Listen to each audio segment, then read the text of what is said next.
folks, they tell of their defeat in 45. They all came out of the woodwork on the day the Nazi died. They say the prisoner of Spandau was a symbol of defeat. Whilst Hess remained in prison, then the fascists they would beat. So the promise of an Aryan world would never materialize. So why did they all come out of the woodwork on the day the Nazi died? The world is riddled with maggots, the maggots are getting fat. They're making a tasty meal of all the bosses and bureaucrats. They're taking over the boardrooms and they're fat and full of pride. And they all came out of the woodwork on the day the Nazi died. So if you meet with these historians, I'll tell you what to say. Tell them that the Nazis never really went away. They're out there burning houses down and peddling racist lies. And we'll never rest again until every Nazi dies.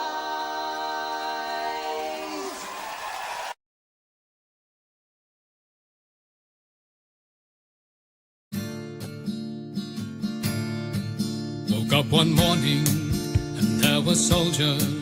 Oh, bella ciao, bella ciao, bella ciao, ciao, ciao. Woke up one morning and there were soldiers. The invasion had begun. Lend me your shoulder, we'll stand together. Oh, bella ciao, bella ciao, bella ciao, ciao, ciao. Lend me your shoulder, we'll stand together. But I feel my time has come, and if I die here for the resistance, oh bella ciao, bella ciao, bella ciao, ciao, ciao. And if I die here for the resistance, you must lay me in my grave among the flowers upon the mountain. Oh bella ciao, bella ciao, bella ciao, ciao, ciao. Among the flowers upon the mountain, let me rest among the brave. Someday the people will pick the flowers. Oh bella ciao, bella ciao, bella ciao, ciao, ciao. Someday the people will pick the flowers, and they will remember my name. This is the flower of the resistance. Oh bella ciao, bella ciao, bella ciao, ciao, ciao. This is the flower of the resistance, and those who died for liberty. This is the flower of the resistance. Oh bella ciao, bella ciao, bella ciao, ciao, ciao. This is the flower of the resistance, and those who died for liberty. This is the flower of our resistance, and those who died for liberty.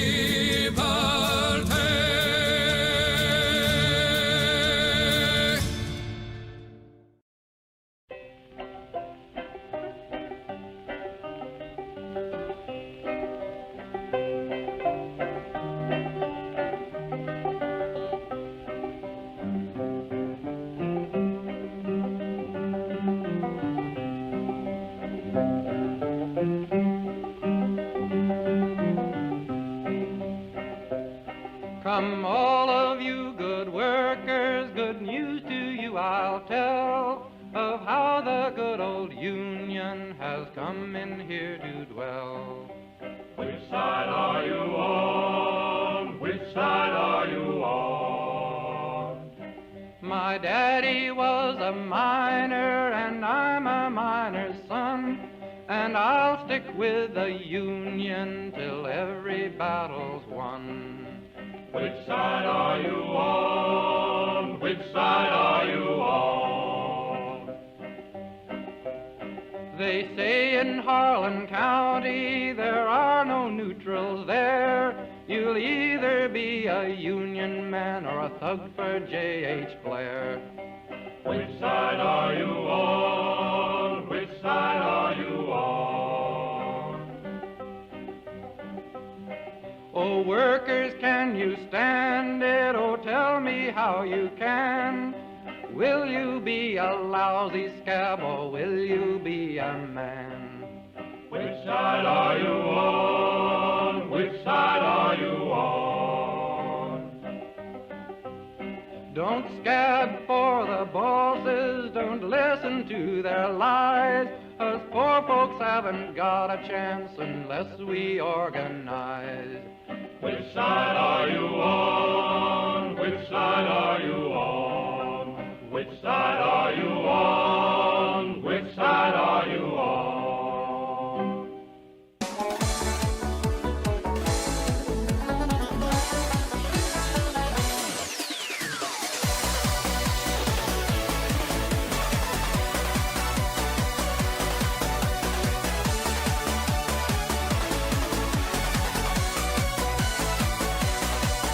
I was born in a Dublin street where the loyal drums do beat, and the lovely English people walked all over us.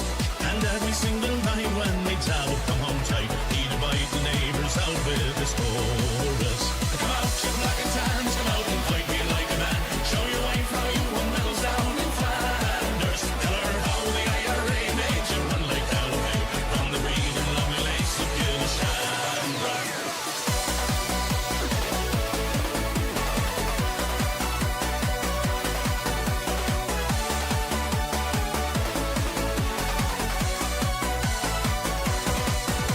Come tell us how you slew them old Arabs 2 by 2. Like the Zulus, they had knives, bows, and arrows. Of how bravely you faced one with your 16-pounder gun, and you frightened all the natives to the marrow. Come out, you black and tans, come out and fight me like a man. Show your wife how you won medals down in Flanders. Tell her how the IRA made you run like Galloway from the green and lovely lakes of Gilshandra.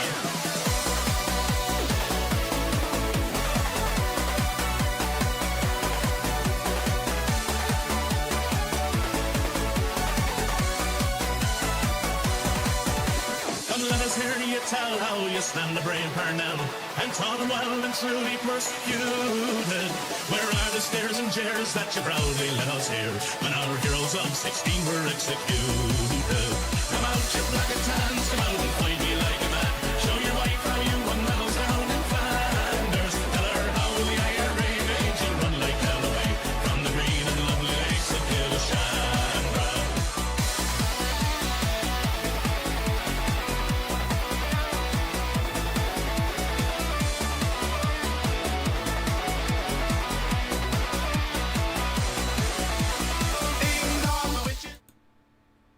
Hello there, hello there, hello there everybody. How are we all? I don't really know how I am, to be honest. Uncertain is the only real answer. Yes, but thank you for asking nonetheless. How's everyone getting along on this fine Sunday evening? We're on a fucking hype train. Well done there, everybody. Thank you, Wayward His Torian. I'm not sure who that is, but anyway, whoever you are, thank you for your 63 months. Seek help. Seek lots of help.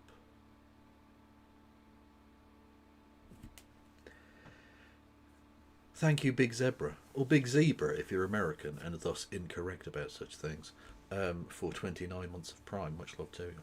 If you want to make the hype train go choo-choo even further, if we get to the next level of the hype train, I will dance the Clem Fandango. What does that mean? Whatever you want it to mean. In all honesty, whatever the fuck you want it to mean. Thank you to who is this? What is happening? Thank you, Vogel, sending you hugs and love and booping your nose at winning over yours in the boycotted Gay Olympics. True, we did. We got 1 point. Britain got 1 point in the Olympics, the Gay Olympics, that is, otherwise known as the Eurovision Israeli whitewashing contest. Yes. Surprisingly, Israel totally didn't cheat and came second. Yeah, that's definitely real. Definitely real and totally happened. Anyway, yeah. Thank you, Fogel. I do appreciate that. And thank you, Michael1988, for resubscribing. 5 months with Prime. Much love to you. We are on the second level of the hype train, so I will dance the Clem Fandango, which is, you know, a thing.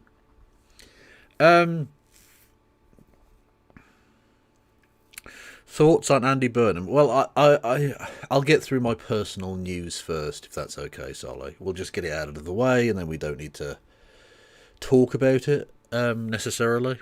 Although I will, I suppose, keep you up to date. But there's nothing much to keep you up to date with, other than probably one of the days I won't be on because there's going to be a funeral. Okay, so I told you all about the travails involving my Aunt Susan. I don't know why I decided to give her a false name. It didn't make sense. Like, what were you going to do exactly? But now that she's definitely now passed from this mortal realm, which she did yesterday at the age of 89.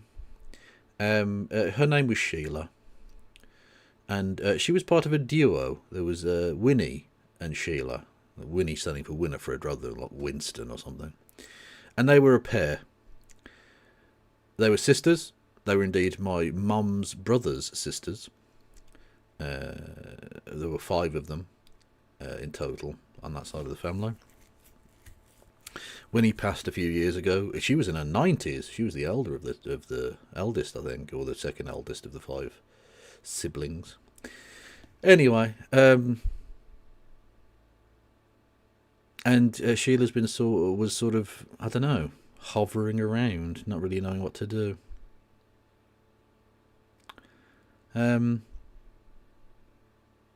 We're all a little bit like I don't think have even mentioned it to you, but for the fact that she clung on for so long, because this has been going on for months, and I didn't tell anyone because I thought she was gonna die, and she just didn't. She clung on and on and on for ages, in and out of hospital and all sorts. It was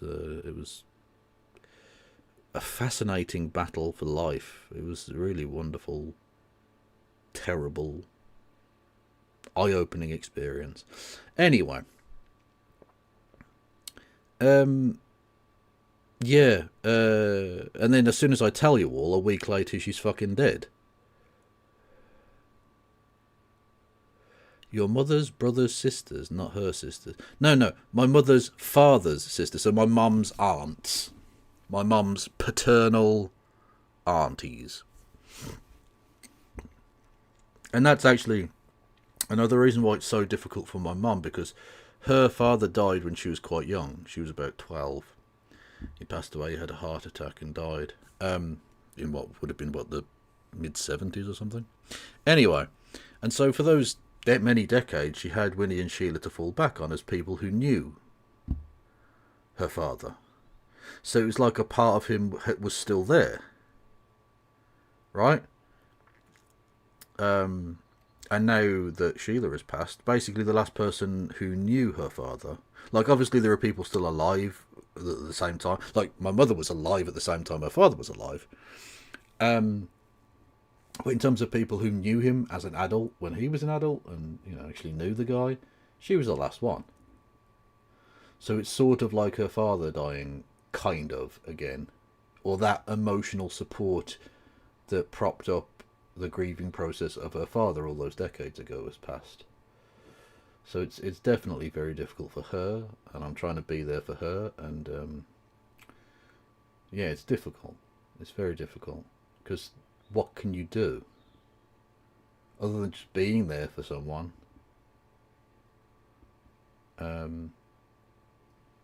Me and my younger brother and his 2 kids, my niece and nephew.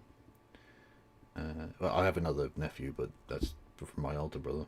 Anyway, we went round to her house, and we drew butterflies in chalk on her back, on the paving slabs in her back garden, and that seemed to make things a little bit better for her. That cheered her up a bit, I think. She's a very motherly mother, if that makes sense. So that's, you know, that's nice. Anyway, so that's, I suppose, that really. That situation has somewhat resolved itself. But I suppose that brings in a whole new thing, because now we've got to have to do the kind of afterlife sorting shit out, like arranging a funeral and yeah. Also, my chalk butterfly was definitely better than my niece, who frankly is a shit artist. I didn't have the heart to say it. We all had to say, oh, it's lovely, that is rubbish. Fucking rubbish. My butterfly looked like a butterfly. Hers was shit. But you don't get the praise for your artistic efforts when you're a 38-year-old than you do if you're a 4-year-old. Do you know what I mean? It's not fair. How is she going to learn without proper critique? Disgusting. Anyway. Thank you everyone for the hype train. I genuinely appreciate your support. Yes. Oh, and thank you Nick the Peasant for 14 months on the YouTubes, and Andrina for gifting a membership on YouTube as well. Thank you very much. Much love to you. Right. Let us not talk any more about my personal IRL issues. Let us talk about politics as a distraction, if nothing else. So, we're going to be doing award-winning journalism, but we're not going to be doing award-winning journalism with a posh bird, because she's currently on a beach.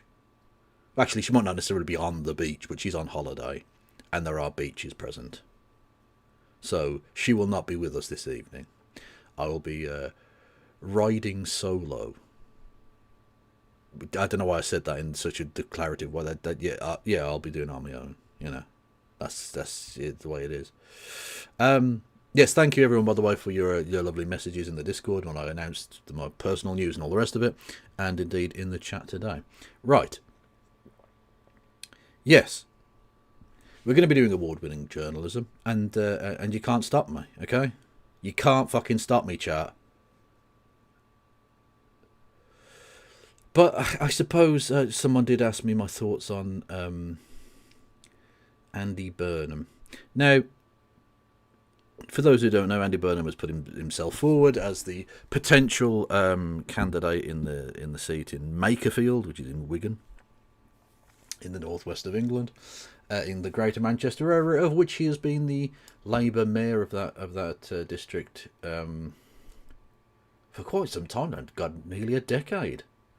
I'm old enough to remember when he was a minister under Tony Blair and Gordon Brown.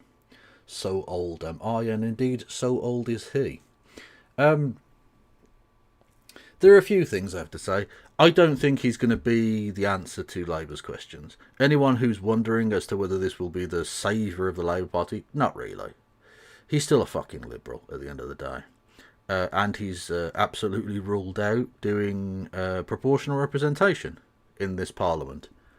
And not just like I would have understood if he'd hedged his bets or something like that, and seen where the land lies when he becomes leader or whatever. But he literally said, we couldn't do proportional representation without it being in a manifesto and then at a general election, which means the Labour Party are going to get wiped out at the next election. So like the one good thing he really could have done to, at the very least, forestall the rise of fascism, he won't do. He just won't do that. Which, you know, is pathetic. Like, and this argument, this kind of democratic argument of like, oh well, you don't have the what do you call it, the will of the British people. You don't have the mandate of the British people to do that. Motherfucker, where were all these people going on about that with like fucking the huge austerity under the Tories? Because all of that shit wasn't in the manifesto. Where were the fucking where were they with the winter fuel payments? That wasn't in the manifesto. What about digital ID? That wasn't in the fucking manifesto. How about the left get something that wasn't in a fucking manifesto for once? But there you go. Ultimately, he's a fucking lib. He's a lib. So nothing's really going to change. You'll get some, I think, possibly good things out of it. He might nationalise one or two bits and bobs. He might be slightly more cautious towards America and Israel, perhaps. You know, stuff like, at best, the best case scenario for Labour is that Burnham gets in, wins the election, wins it comfortably, becomes leader, again, relatively comfortably without too much of a bloody fight, and then does enough to make them survive. Because that's all that's going to happen. He is not going to win the next general election, regardless of what happens from this point. It's too far into the term, and too much damage has already been done for that, I think, realistically, to happen under first past the post. So that's not going to happen. But in terms of them being an ongoing political concern, so to speak, in order that they have a future in British politics, it's possible he could keep them going. I think if things go well for him, he could end up maybe saving Labour as the official opposition, maybe 120 seats, 150 seats, something like that, possibly. But that's the best case scenario, I think. In Parliament, was he part? He was part of the Labour Friends of Israel, although he has resigned from that and been, like I say, more cautious. I think he realises which way the wind is blowing on this. And ultimately, this is the thing. He's a careerist. He's a careerist and, to a certain extent, a triangulation guy as well. I think there is some principle. I think he has changed, especially economically, his politics to some extent over the course of time. But I think he'll be a bit more cautious towards Israel. Not that I think there'll be a massive change in that regard, but there you go.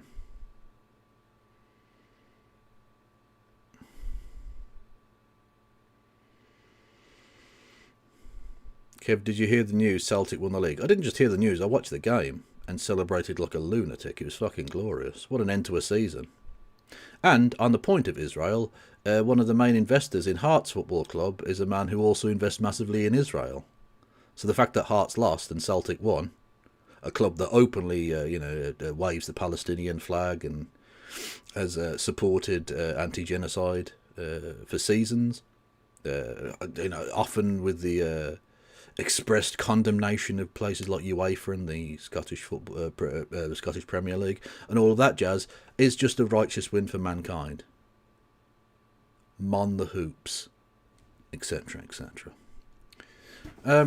I won't do the famous 2-word salute, as it were, in case it gets clipped out of context. Rangers finishing third was also good, yeah. It was like a proper order of the most to least fascist of all three of the clubs. Yeah, the most based one, the least fascist of the two fascist clubs, and then the most fascist finished third. So, there's a divine ordering to that, I think. Yeah, the Fash got look, that Tommy Robinson march, very little happened really. It was a pretty small affair. And interestingly, for a group of people so obsessed with only seeing the British flag, lots of Israeli flags. Anyway. Yeah, so nothing really happened there. 43 people got nicked. Okay. Okay, fine. I mean, thankfully it wasn't a Palestine Action protest march, or otherwise fucking thousands would have got nicked. Oh, every 80-year-old in sight. But there you go. But anyway, the less said about Turkey Teeth Tommy, the better, I think. Thank you, Carl Brown. I will take care, friend. Thank you. Thank you also to Jacob, wide receiver. That's how I'm interpreting the WR there. You are the wide receiver position of probably a slot receiver is what I would imagine. Probably not running too many deep routes, I think. The fuck am I talking about?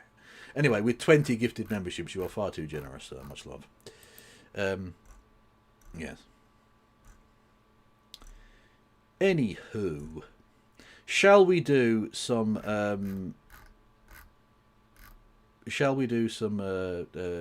award-winning journalism to distract me from mortality? Tight end is also another funny name of a position in American football.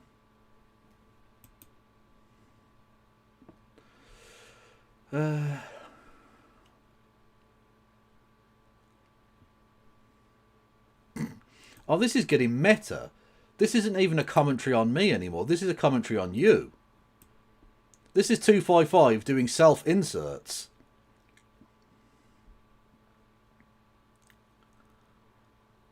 I mean, don't get me wrong. Correct. It is correct analysis of the situation, but it's still weird.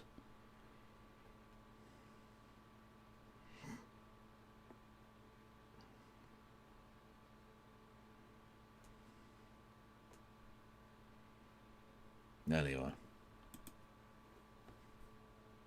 Sorry for the jump scare there. Anyway. Let's take a look at award-winning journalism from dickheads. Just dickheads talking shit as fucking always. Here we go again. Is the UK seriously about to switch prime ministers another time? Yes. Obviously. Well, these two certainly hope so. Andy Burnham, he reckons he's Labour's saviour. He's been the... Labia? Did she say labia? Certainly hope so. Andy Burnham, he reckons he's Labour's saviour. Labia's saviour. Okay. He's been the mayor of Greater Manchester for years. Now he wants to come back as an MP. He's been very critical of Keir Starmer's leadership. This is true. I've got to just see this as a sort of kind of moment to reclaim the Labour Party, to save it from where it's been. Wes Streeting was the first to make it official. If the contest comes, he is in. And he wants all of us back in the European Union too. Yeah, oh my god. Wes Streeting, the political antennae of a fucking... a hermit. A crab man. What?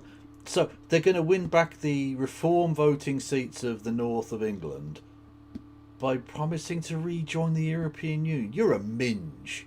You're an actual... You are a fucking labia. You are a fucking penis. Wesley Streeting. Fucking moron. I don't know. Like... Only a man who is good friends with fucking Peter Mandelson can possibly think this is a fucking a winning political strategy. Like, Wesley, go away. You are about as popular as the cancer that nearly killed you. Which ironically would have been much more popular if it had killed you. But there's neither here nor there. Britain's future lies with Europe, and one day back in the European Union. Well, and I'm sure the people of Sunderland will definitely vote for you.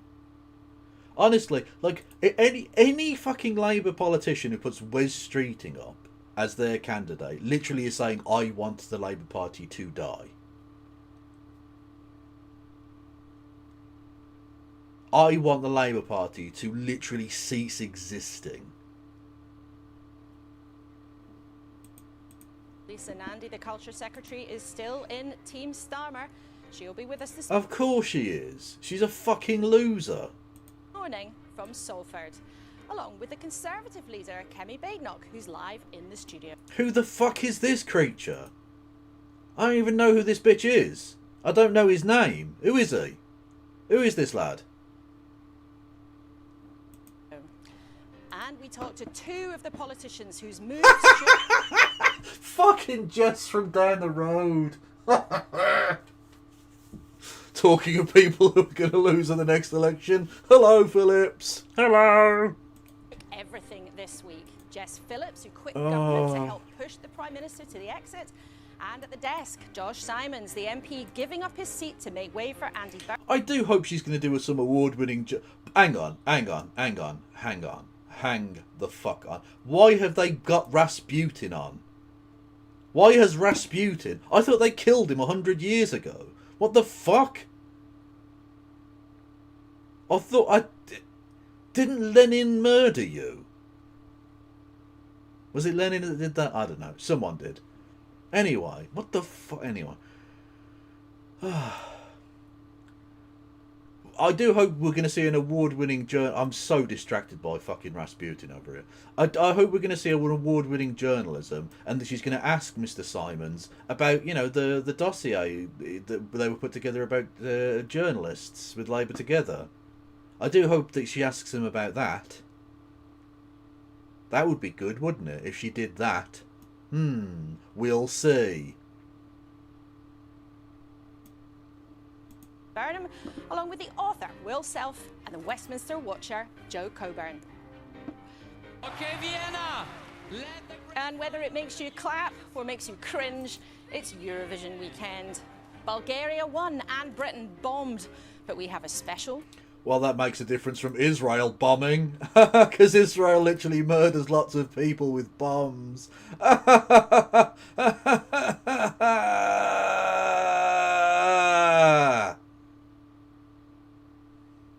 I've said my piece. Behind-the-scenes treat.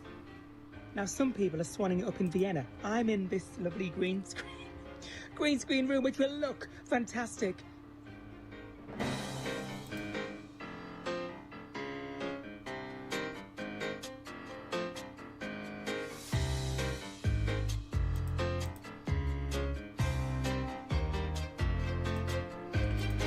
Can we watch this later? Doesn't give you... The Greens have an Andy Burnham problem. Yeah, sure. Fuck it, why not? Okay. Morning, morning. No guesses needed on what is making the news this morning. Despite all the promises from Labour that they would be the adults after years of Tory tantrums. Adults in the room! In May 2026, not that long since July 2024, the headlines are dominated by who will be the next Prime Minister, not the one that the country elected not even 2 years ago. And so it begins. Andy Burnham's plan to change the country is on the front of the Sunday Mirror. The Mail on Sunday claims Wes Streeting is already turning the screw on Brexit. The Sunday Times also splashes on Streeting's ambition to one day go back into the European Union. That's picked up too by the Sunday Telegraph, which echoes similar recent comments by Andy Burnham as well. And the Observer has Larry the Cat on its front page. Go on, lad. The real Prime Minister we all wanted. Look at him. Absolute fucking king. Majestic. The number 10 mouser that has outlasted what might feel like dozens of Prime Minister. Actually, he's only had 6 owners. Well, in a second, we'll talk to our trio at the desk. But first of all, I want... Also, you are not fit to speak Larry's name. Keep his name out of your fucking mouth. To remind you, this time last week, Cabinet Ministers were pleading with their party not to turn the kicking at the ballot box into a P45 for the Prime Minister. And Keir Starmer said he wanted a decade in Downing Street, arguing on Monday that he could crack on, be bigger, bolder, better. But then he gave a speech in which he said nothing, because he believes nothing. A head-spinning 7 days, that has proven to be far from the case. What we witnessed with the last government was the chaos of constantly changing leaders. Andy Burnham should never have been blocked. Where's Streeting? Do you want to be Prime Minister? One of his ministers who doesn't sit around the cabinet table has just resigned. We will do this once, and so we have to get it right. Wes Streeting arrived in Downing Street and then left within 17 minutes. We are a sensible modern country. Man in golden hat says laws. An increasingly dangerous and volatile world Honestly, fuck off, you prick. threatens the United Kingdom. The Health Secretary has been a bit distracted lately, hasn't he? There's no point in giving me dirty looks. We all know what he's been up to. There's no point giving me dirty looks. Look, she's got quite sassy. Whoever, I don't know who that person is, but whoever he is, he's got quite sassy. Oh no, he didn't. Like, she's, yeah, no. Honestly, she's going to start doing she's going to do that clapping thing that sometimes, you know, we want to keep the Chagos Islands. Let me also thank the Leader of the Opposition for the usual warm and generous nature. Now voters are saying things have to change. The Health Secretary, Wes Streeting, quits the Cabinet. Josh Simon's resigning, opening up a constituency. Well, I don't want to talk about the gory details, but it was all very recent and very fast. We've got to just see this as a... Honestly, the more and more I think of it, the more it looks like this is an attempt by Starmer to like try and make him lose. I don't think he will lose, by the way. I think he probably will hold on to that seat. But I say hold on to the seat. Labour will hold on to the seat. But given that he is the candidate, which isn't necessarily guaranteed, but it'd be very surprising if they didn't select him, because he has a personal following in Manchester, or the Greater Manchester region of which he is mayor. But I don't think any other Labour Party candidate could. Yes, Everton. Well, he is a Scouser. It's a bizarre situation, because given the local rivalry between the two cities, but they've taken this Scouser as one of their own, bizarrely enough. Kev, I feel there's a problematic connotation to calling a black woman a man. Well, yeah, but I'm not doing that to be transphobic, you understand? I'm not doing it in the way that, like, Americans go on about, like, oh, Michelle Obama, oh, she's got the big arms. No, I'm doing it because Kimmy Badenoch is a transphobe. I will consistently and forever misgender that fucking creature. She is vermin. Okay? I do so because of her own actions and beliefs. I'm not prejudging her on the basis that she's black. I would do exactly the same for a white woman. I would happily, and will continue to also happily, misgender Mr. Rowling of Edinburgh Mouldy Castle. The sort of kind of moment to reclaim the Labour Party, to save it from where it's been. We need a proper contest with the best candidates on the field, and I'll be standing. Who will win if Burnham... Firstly, amazing pause game there. That is... Oh, holy moly. It looks like he's had a stroke. If only. Anyway. Who will win if Andy Burnham doesn't win? It will be the Reform Party. Yeah. The Reform Party won all 8 of the wards that make up the constituency. A ward is, for the Americans, wards are subdivisions of constituencies who elect an MP to Parliament. That's the way that works, okay? And Reform won all 8 at the local elections. So, yeah. So if Labour don't win, it will be Reform. And I think that, honestly, I think Keir Starmer would be fine with Reform winning that seat to keep Burnham out.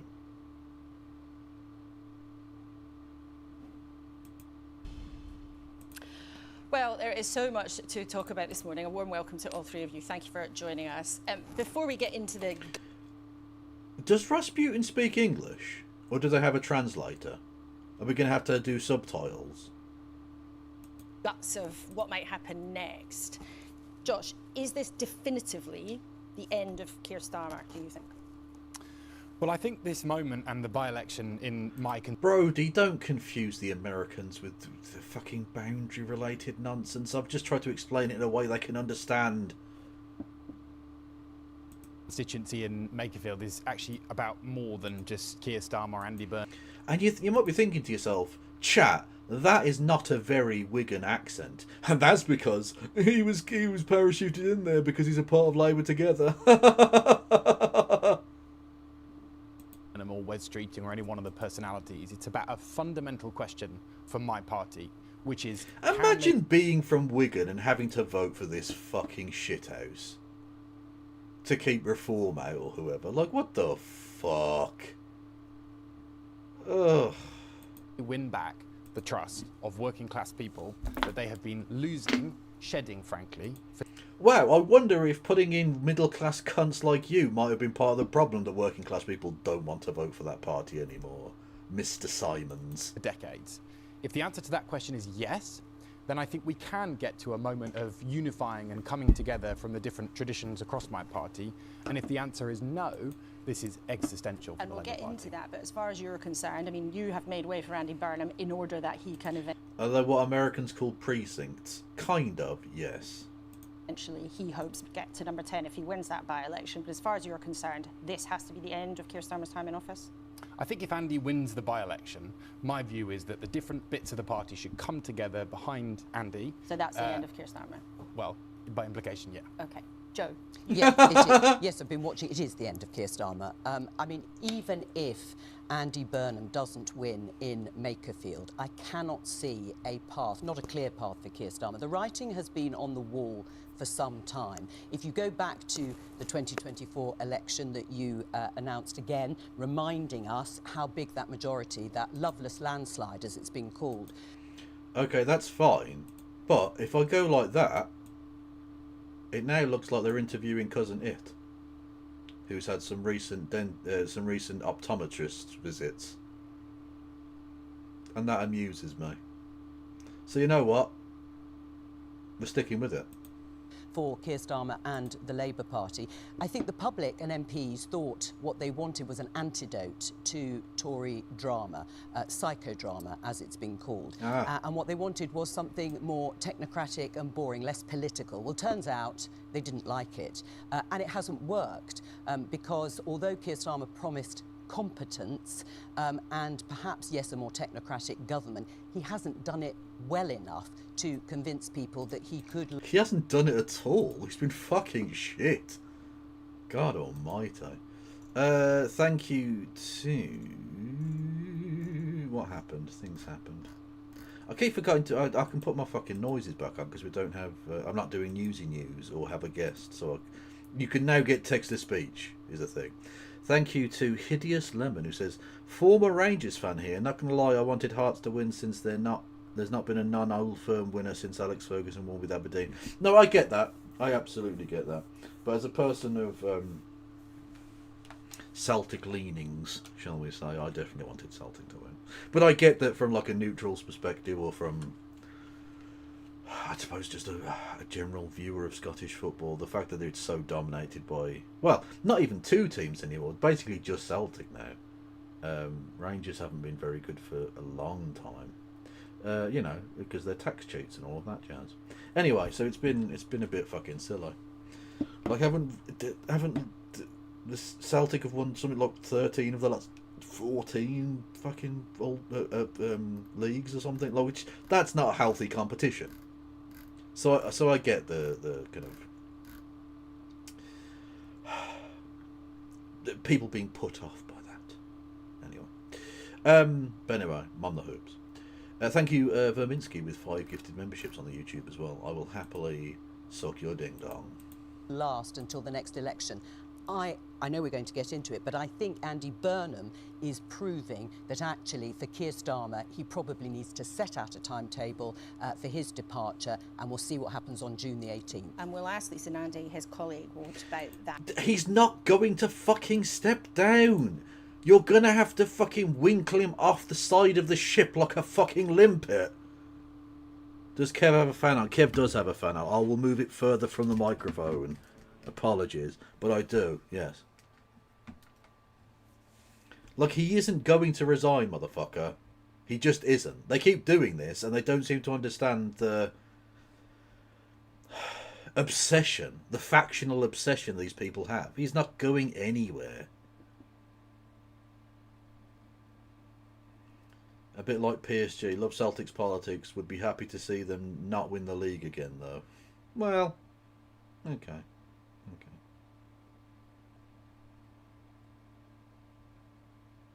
Yeah, he will. He will cling onto the door frame. Like, literally, the new person who comes in is going to have to get someone to plaster over the nail marks that he made, where they had to pull him out of the room, and he scratched 10 long finger marks into the fucking wall as they dragged him through. In a couple of minutes' time, but Will, do you see any even minute possibility where Keir Starmer might somehow be able to ride this out? Because we don't know what he's planning to do yet. Well, I think people could come to their senses and then he might ride it. He's got quite a posh English accent for a Russian. It's interesting. Now, I mean, they're replacing one vacuum with another. There's no evidence that Andy Burnham has a... Or is this Pete Townsend from The Who who's been like taken over by the soul of a dead, magical, evil magician man. It's one of the two. More cohesive idea, for example, about how to get our natural gas back from the Straits of Hormuz. I haven't heard him say anything about the geopolitical situation. I think the British people are actually angry because we were unable to do anything about the biggest foreign policy crisis in a generation. And actually the domestic personality politics is a bit of a distraction. Well, we'll get into that right away, because of course there is conflict in the world and consequential decisions to be taken at home too. We'll speak to Lisa Nandy, who is in Salford for us this morning. We appreciate her joining us. It is worth... Honestly, just on a moral level, I feel like I should skip this interview. Don't get me wrong, I won't, chat. We're here for the slop, obviously. But I'm just going to say it now. No pre-watch. I promise you no pre-watch. She isn't going to say anything of note or worth in this interview at all. She is going to say, Keir Starmer is doing a good job. We're going to turn the corner. People are going to start feeling the benefit of the work we put in, the difficult decisions, blah, blah, blah, blah, blah. Now is not the time.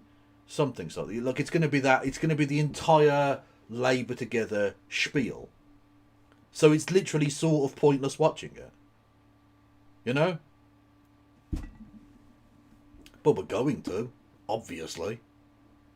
Worth saying to you, though, that we asked to speak to the Prime Minister this weekend, who hasn't taken questions from the press since Monday. And you never know, he might agree with some of you who've got in touch with us this week.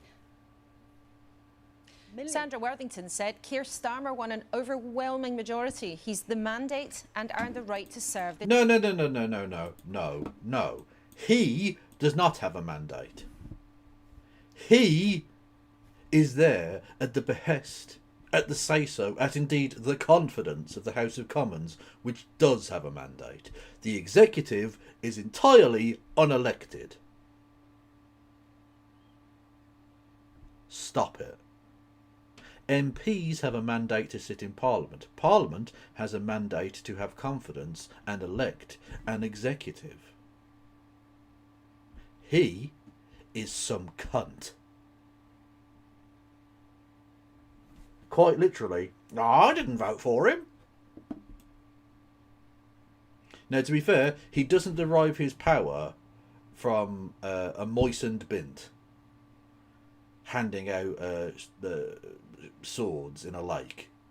To be fair, he does have slightly more democratic legitimacy than that, but only just. This term in full. She said, I'm seriously worried our government can so easily become unstable within 2 years of an overwhelming victory. After being old enough to vote for these past 56 years, I'm finally wondering what the point is. Stuart McArdle from Devon, though, suggests the country didn't reject Starmer or Streeting or Miliband. It was rejecting the whole Labour Party, its broken manifesto promises and catastrophic mishandling of the process of governing and running the country. There's a certain truth to that. Adrian Biggs wrote, changing Prime Minister will not make any difference and is just showing the political system doesn't... Adrian Biggs is an idiot. Don't get me wrong. You can't necessarily just change the Prime Minister. The Prime Minister has to have a new vision. But if the well-laid plans of a certain Mr. Burnham, currently of Manchester, were to come to fruition, we would see a significant difference in the country. There would obviously be a significant issue.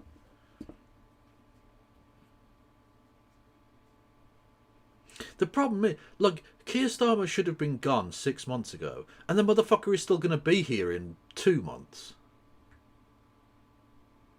Like, he's still going to be here in the autumn. Because the by-election, like, literally, it's as of today, what's his fucking name? Josh Simons is still the MP. Right, he hasn't officially stood down yet, which means we still have 6 weeks of a fucking by-election campaign to go. Actually, it's not 6 weeks for it; it's 4, isn't it, for a by-election? So 4 weeks for a by-election.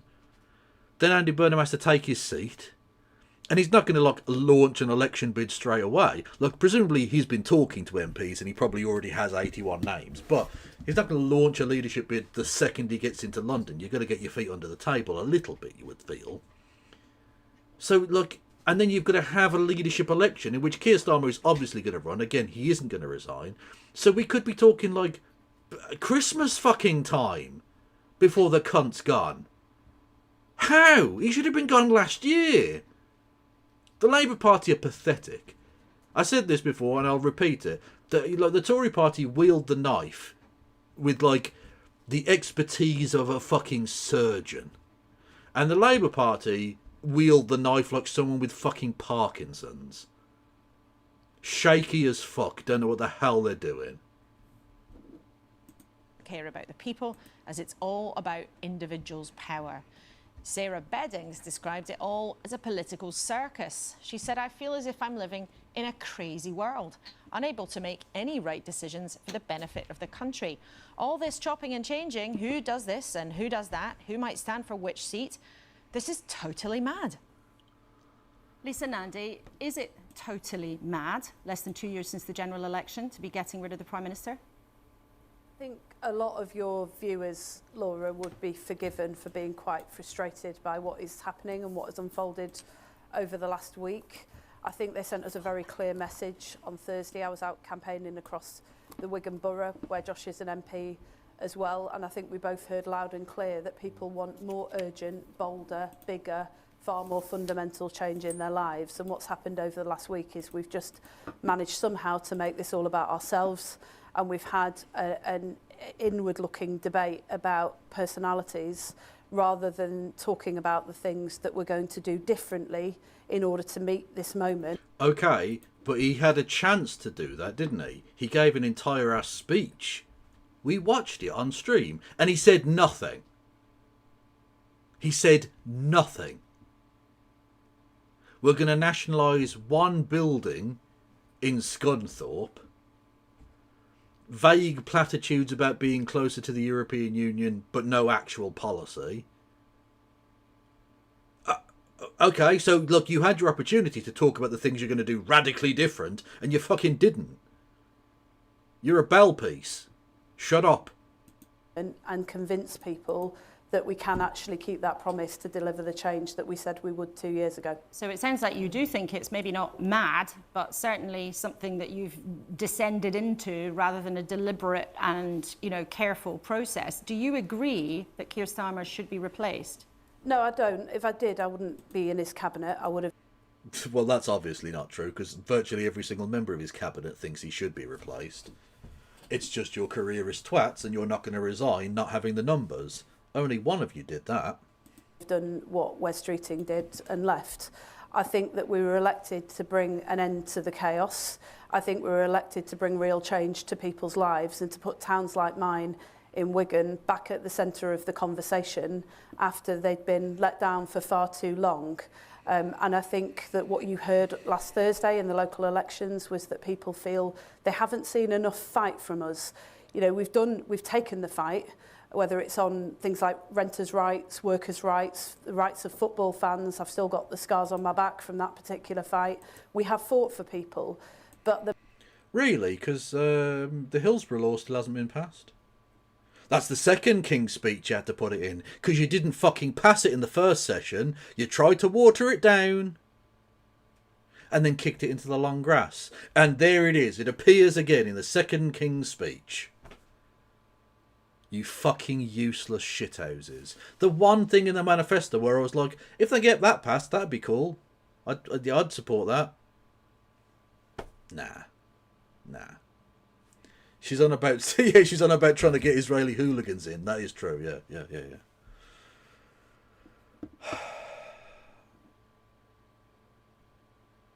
the message is loud and clear. They want to see us on the pitch fighting harder, speaking louder and doing more. And I was out knocking on doors with Andy Burnham yesterday in Josh's constituency. It's just 10 minutes down the road from where I live.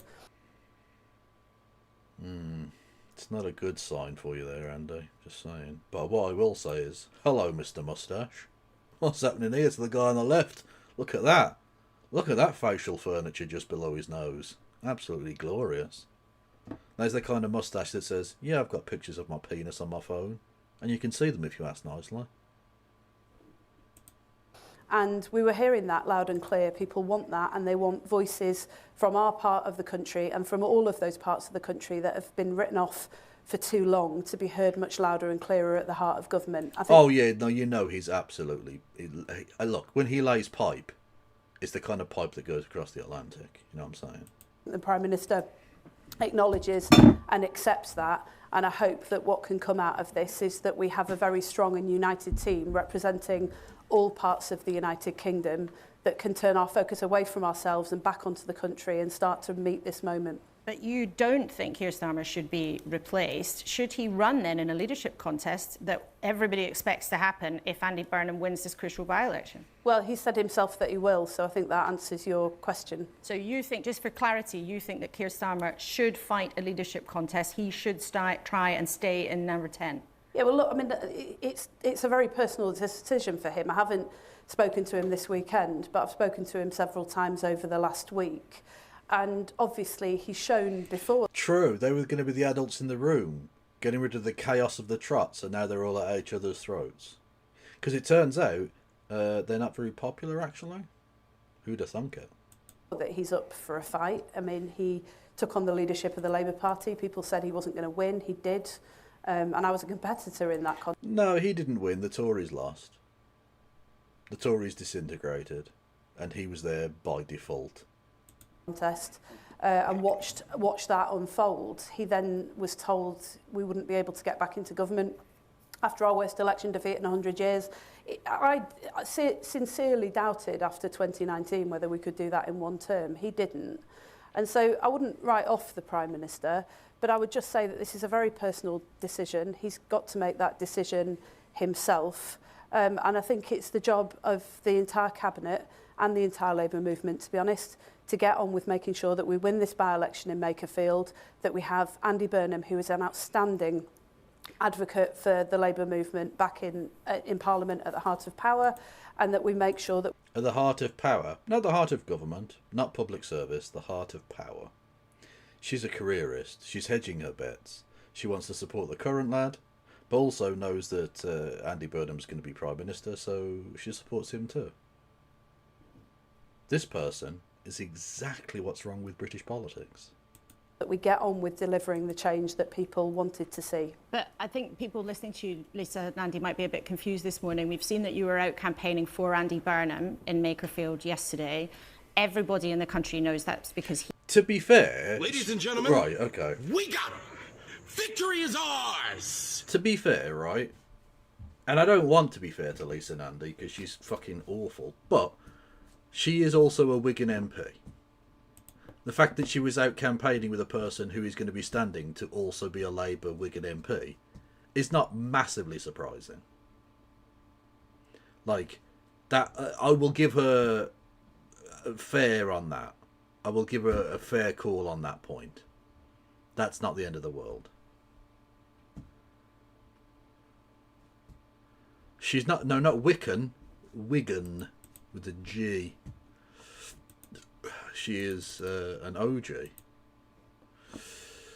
Oh, that felt dirty to say. Anyway, thank you, King R. Cool, for following. Welcome to the Kevolution, my friend. He wants to get to Downing Street if he wins that by-election. But then you're also telling people this morning that Keir Starmer could still fight a leadership contest when MPs have been filling the airwaves this week saying that he has to go.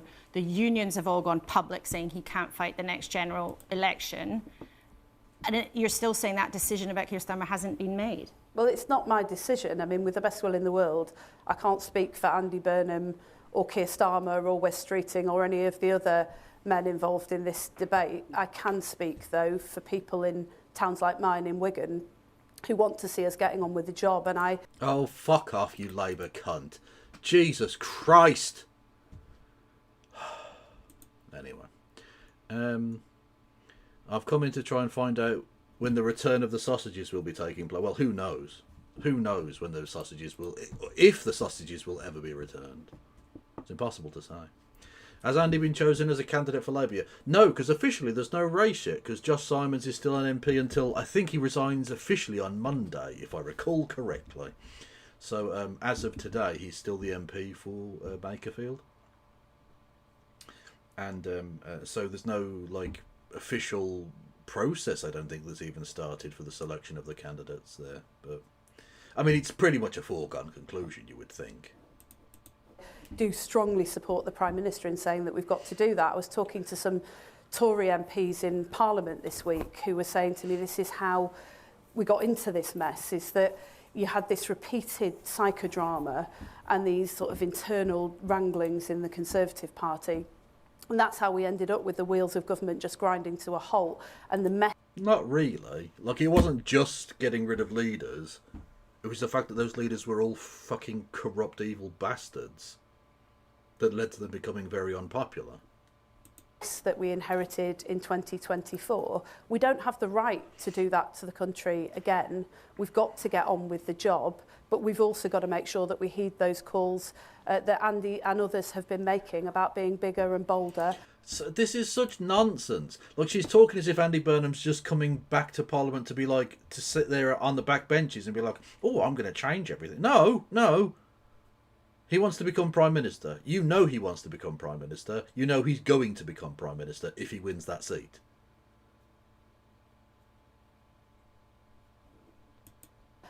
Far more urgent and far more fundamental in the change that we seek to bring for people. But some of your colleagues, Secretary of State, frankly, are furious with Andy Burnham, and some of them are furious with Wes Streeting as well. They thought actually this was the moment when people should get their heads down. You got a kicking at the ballot box last week, but you didn't necessarily need to panic and tumble into a shadow leadership contest. Do you understand why some people are really cross with Andy Burnham and Wes Streeting?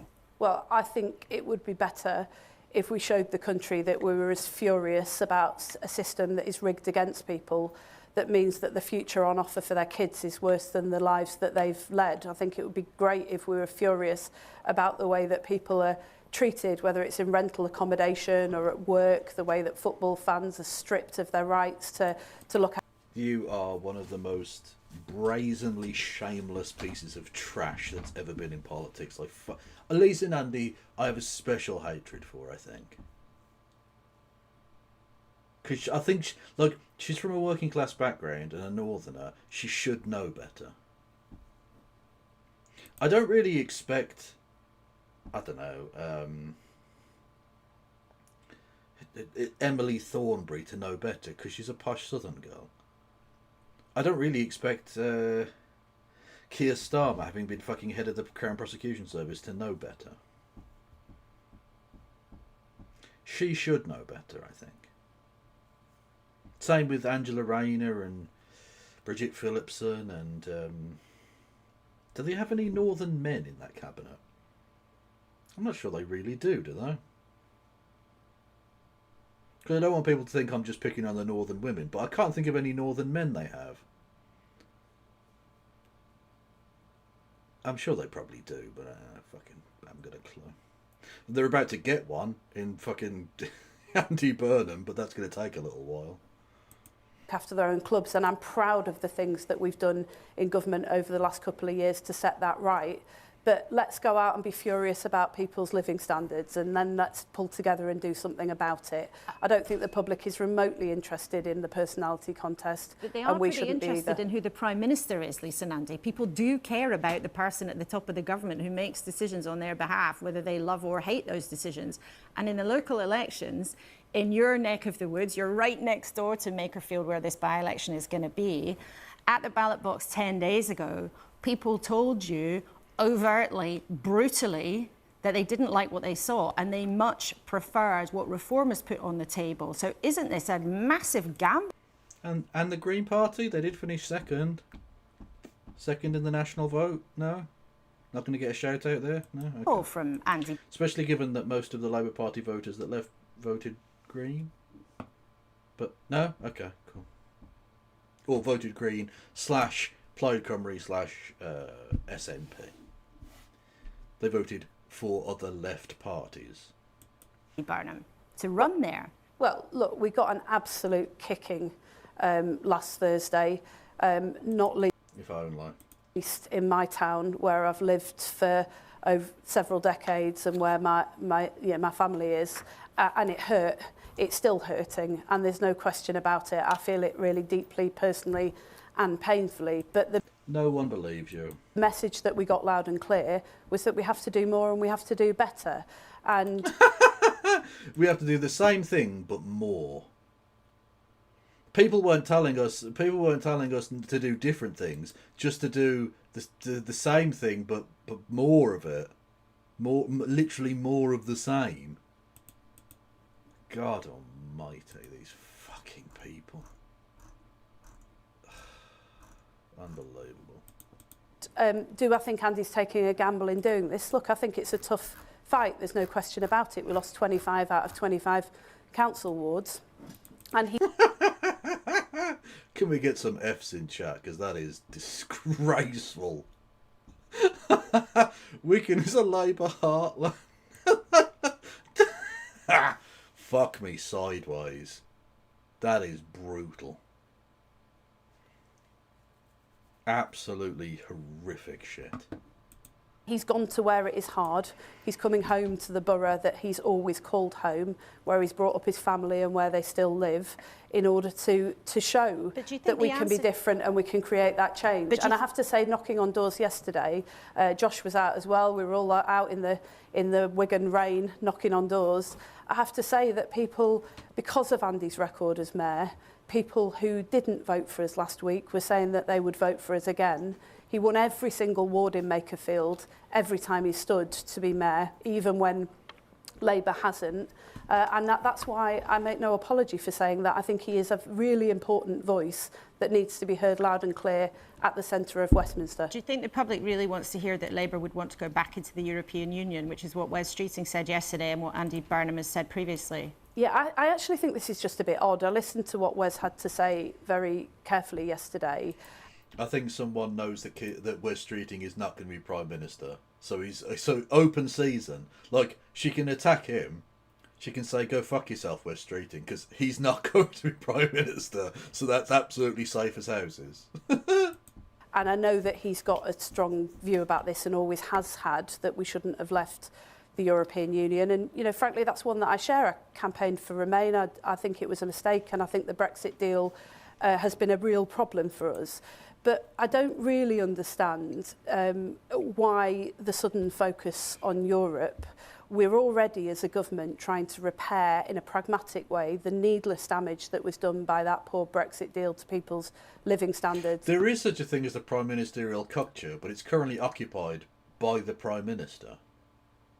And the person actually making the decisions is like Morgan McSweet. Sometimes may be good, sometimes may be shit. Thank you, Gennaro. John Healey was born in Wakefield, Kev. Oh, John Healey, yeah. Okay, yeah, so they do have a northern. Yeah, he's a cunt as well, yeah. Thank you for reminding me that John Healey exists and that he is a cunt. Thank you, Vicky. Much love. In towns like mine, without reopening the circular arguments that we ended up in as a country. And frankly, if the answer to all of this was the European Union, then essentially we'd be saying to people what was going on in 2015 in towns like Wigan was absolutely fine. Well, I can tell you that it wasn't, that people's living standards had been falling, people's high streets had been falling apart, people's kids had to get out to get on for some time, and that's to do with deindustrialisation and the failure of governments to address it. Right, so maybe you have an industrial strategy then?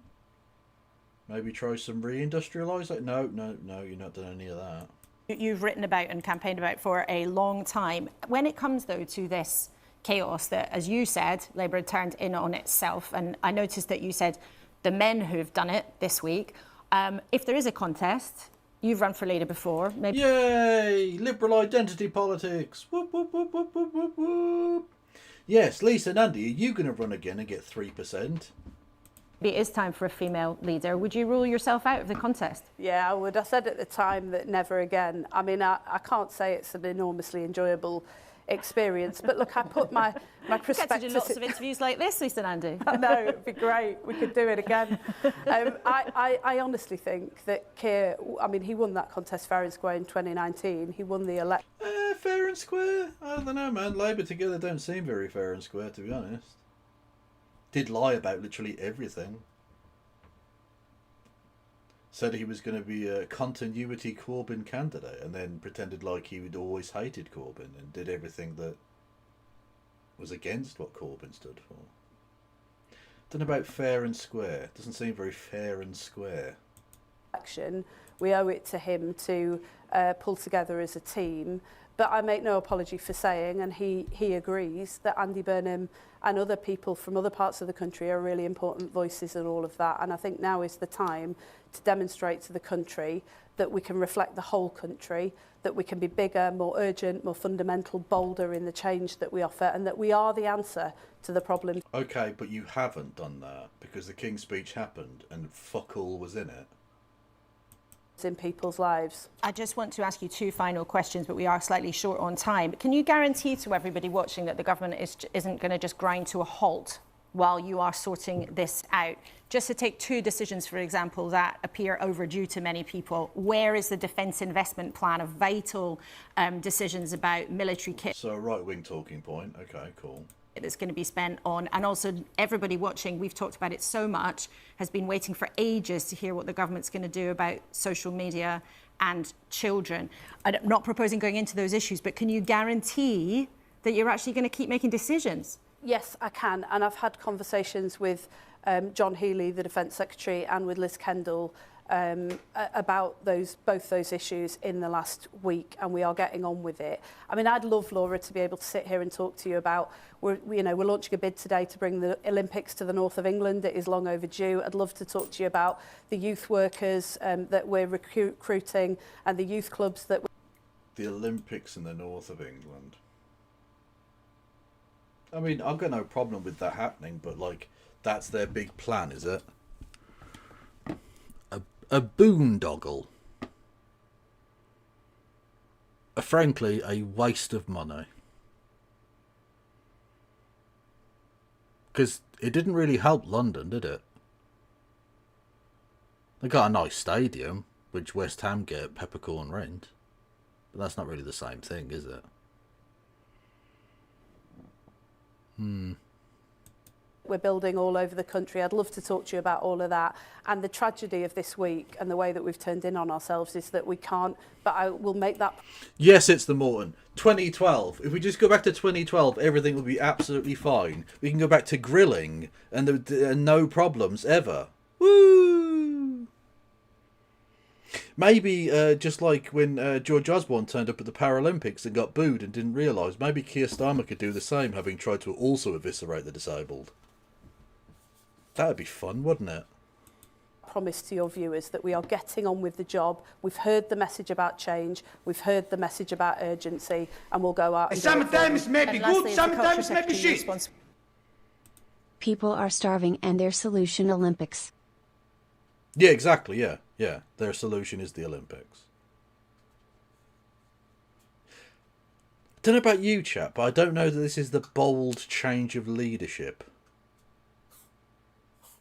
that people were requiring. I don't know that people voted in overwhelming numbers against the Labour Party because there wasn't enough Olympics in the north of England.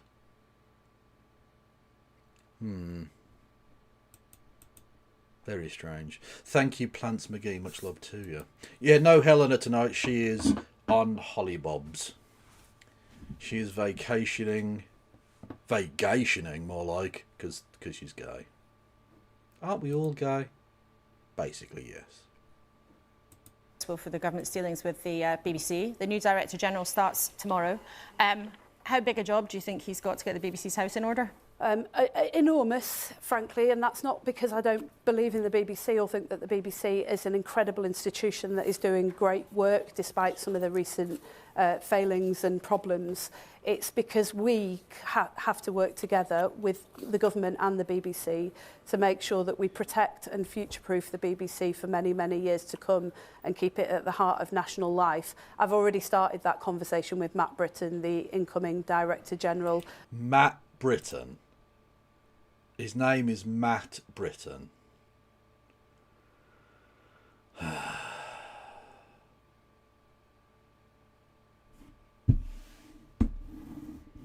David Britton man.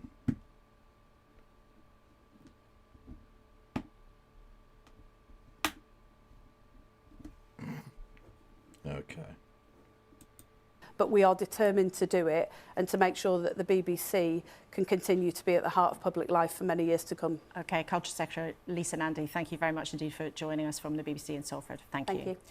So, as Lisa was saying, millions of people made it very clear in the elections 10 days ago how fed up they are with Labour. But so I don't want to say that I'm some sort of fucking Nostradamus on this one, but I think I called it, didn't I? She said nothing of any worth or interest or value whatsoever. Yeah, fantastic. Also, great screenshot there of her puckering up. That's gross. would a new leader actually change that when Nigel Farage's reform have been miles ahead for so long? And any talk about the Green Party, who the Labour Party are actually losing votes to? Not going to mention them ever. They just don't exist in your world, you right-wing fucking hack. And you can bet they will do everything they can to stop Andy Burnham winning the Makerfield by-election too. Well, the polling organisation More in Common has been asking just those questions of 1,000 people in the last couple of days. Luke Trill from the group stopped by earlier. Well, look, we know that Keir Starmer himself is very unpopular. His approval rating is somewhere around -46. Ouch. That's not even a name. What the fuck is that? Trill with a Y? What? My name is Luke Trill. Okay, babe. The moment, but the question is, in this era of anti-politics, would anyone actually do any better? And we've got some numbers on that. So it's good news for Andy Burnham. Actually, in a head-to-head on preferred Prime Minister, he is 16 points ahead of Keir Starmer. That's quite a lot. Significant. It's less good news Sometimes for the former maybe Health good, Secretary, Wes sometimes maybe Streeting. shit. He actually trails Starmer. 40% NHS hospitals and 25% schools need rebuilding. Well, thank you, Plants McGee, with correct and genuinely horrific numbers. Thank you. A head-to-head. Wes Streeting is such a fucking no-mark. Such an absolute loser. Al's in chat for Wes Streeting. That he's somehow 5% behind fucking Keir Starmer, who's 10% behind gonorrhea. How? How the fuck are you 5% behind the guy who people would rather cut off their own fucking feet than vote for?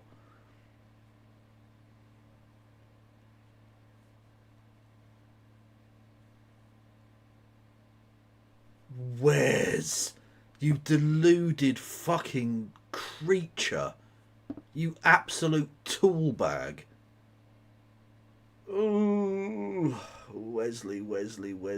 I almost feel bad for him, and then I remember, oh no, he's a cunt. No, it's fine. No, that's good. Fuck him. Yeah, piece of shit. Transphobic fuck who wants to sell the NHS to Palantir. Cunt.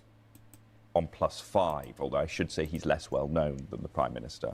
And then the harder question for either of them, would either of them be able to beat Nigel Farage? And you've been asking people who they think would be a better Prime Minister, that test. Yeah, and here the results are quite interesting. So if we start with Starmer, he's actually ahead of Nigel Farage on that head-to-head. He's 3 points ahead, so it's very close. I think that's mostly because people are, like, obviously Nigel Farage has some supporters, right? But he also has a lot of people who fucking hate him. He's very Trump in that respect, I suppose. So I don't think that speaks well to Keir Starmer. It just says that lots of people fucking hate Nigel Farage. In statistical terms, but he edges ahead of Nigel Farage. Let's now go to Andy Burnham, though, and that goes to a 14-point. Look, there's no contest. Burnham has to become Prime Minister. Look, it just does. lead on that preferred Prime Minister question.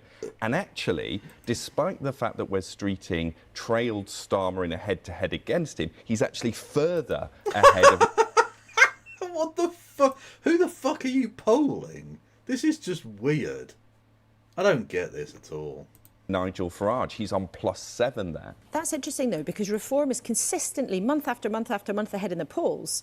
Why then does that test show that Labour politicians are still more preferred as a Prime Minister than Nigel Farage? Well, this gets to the heart of why the question at the next general election will matter so much. So in head-to-heads, actually Nigel Farage and Reform tend to trail against both Labour and Conservative politicians. Sometimes maybe good, sometimes maybe we aren't in an shit. era of two-party politics anymore. So if Andy and Wes both lose, who do we get? Probably Angela Rayner, I would think. Yeah. Like, Wes can just be counted out at this point. He can't even in a no-horse race, he couldn't even enter to become the one horse in the race. He doesn't have enough fucking support, even amongst his own colleagues, let alone the Labour Party leadership. He is never, I repeat, never going to become Prime Minister. No one likes him, either in the Labour Party or the country, so it's not going to happen. Andy Burnham needs to become an MP, so ultimately it matters that he wins that election. Like, the country is in limbo, basically, for the next month, until we find out whether he actually becomes an MP or not. If he doesn't, then literally who even stands? Angela Rayner? Wes Streeting? Al Carnes has been put forward, my own MP, and I cannot reiterate enough how much like of a disgrace it would be if he even got close to becoming Prime Minister.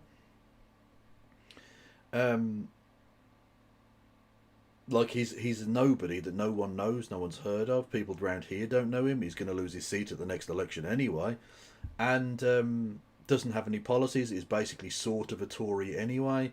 Was parachuted in, which is ironic given that he was a paratrooper. And basically, Sometimes maybe some good, people in the sometimes Labour maybe Party shit. think 1.33 million people are on social housing wait lists. yeah, we need to build more social housing. Simple as that. Yeah. Thank you. Thank you, plants. Yes. And by the way, that's the thing that Andy Burnham has talked about. We need more social housing. So that's, again, that would be a good thing he could do, which would begin to turn things around and would possibly save the Labour Party from historic annihilation. But again, not enough, I don't think, not enough to win the next general election. Possibly enough to stop the Reform Party from gaining a majority, though, which would be important. Like, as anti-fascists, as much as I despise the Labour Party, and I'm not massively a fan of Andy Burnham either, in all honesty. He's preferable to the current crop, but then again, so is, like, fucking arse cancer and rabies as a combo. Yes, so, what was I saying? Oh, yeah. So, yeah, basically, Angela Rayner, I think, is probably the most likely of the three to happen. If Andy Burnham doesn't win his by-election. Which I think he probably will. So, like, if I had to put money on it, I'd say Andy Burnham will be Prime Minister in 6 months' time. But there's a lot of things in the air. We're basically in a kind of limbo at the moment, with a lame duck Prime Minister that literally no one at the moment, at time of recording, is technically challenging. Technically. Kev, you should run.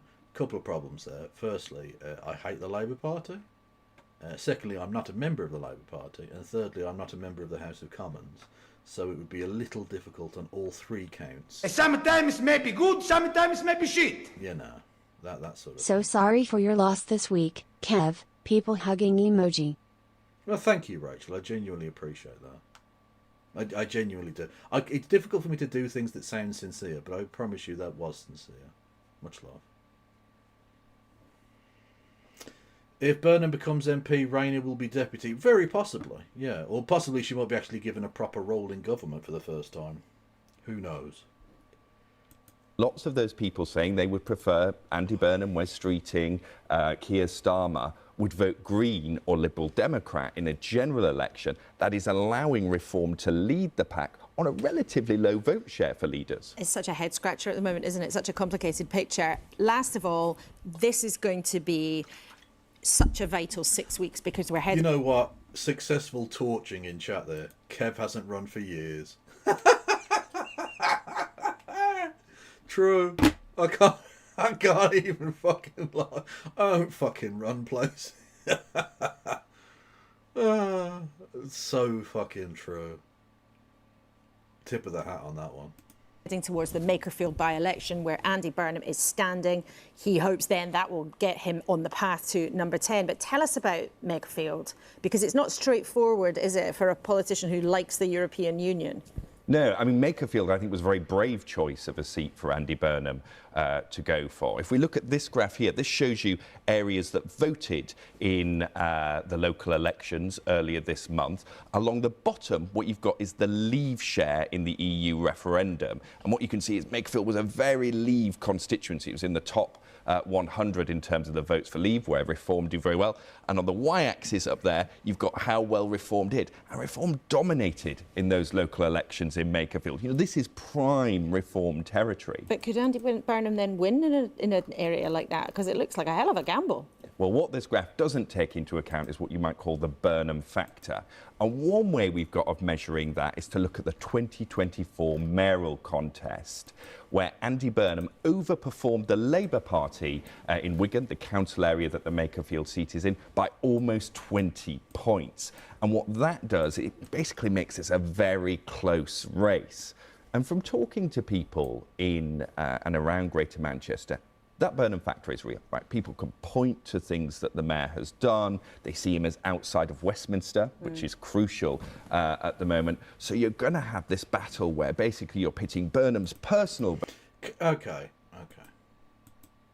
What I'm about to say should not be seen as a personal attack or a calling out or anything like that. I just want to address a thing that somebody said in chat. Where is it?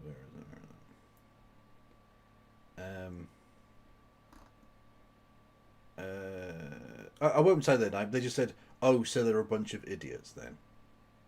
Presumably referring to the graph that was on the screen of that thing. So that they were, you know, big referendum, EU referendum, Brexit people. I think the left does not do itself a service, particularly.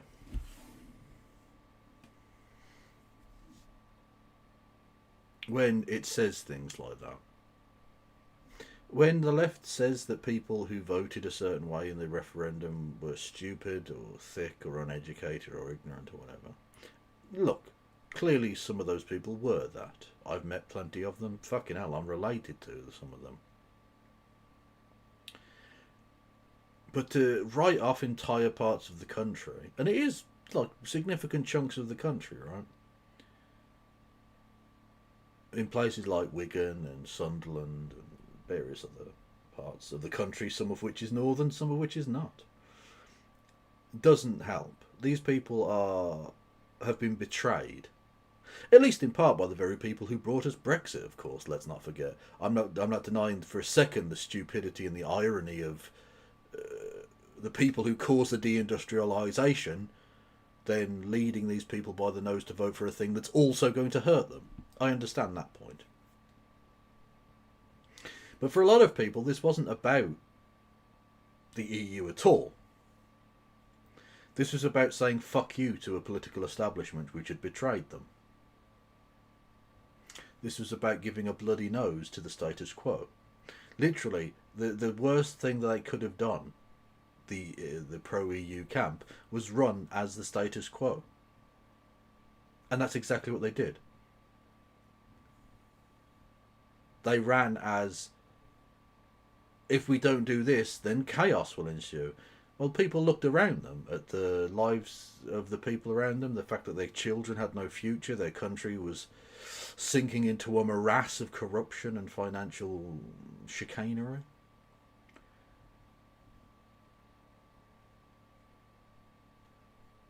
And said, I already live in chaos. I already live in fucking shit. So you know what? If you're telling me that voting for your side will remain, we will keep this exact shit, I'll vote for the other fucking side then. That's not a decision that's coming from stupidity or ignorance. That's coming from a decision of like, fuck it, I might as well throw the pieces up in the air and see where they land. Because the status quo doesn't fucking work for me. The status quo does not work for me or my community or my family. That's not stupidity. That makes perfect sense.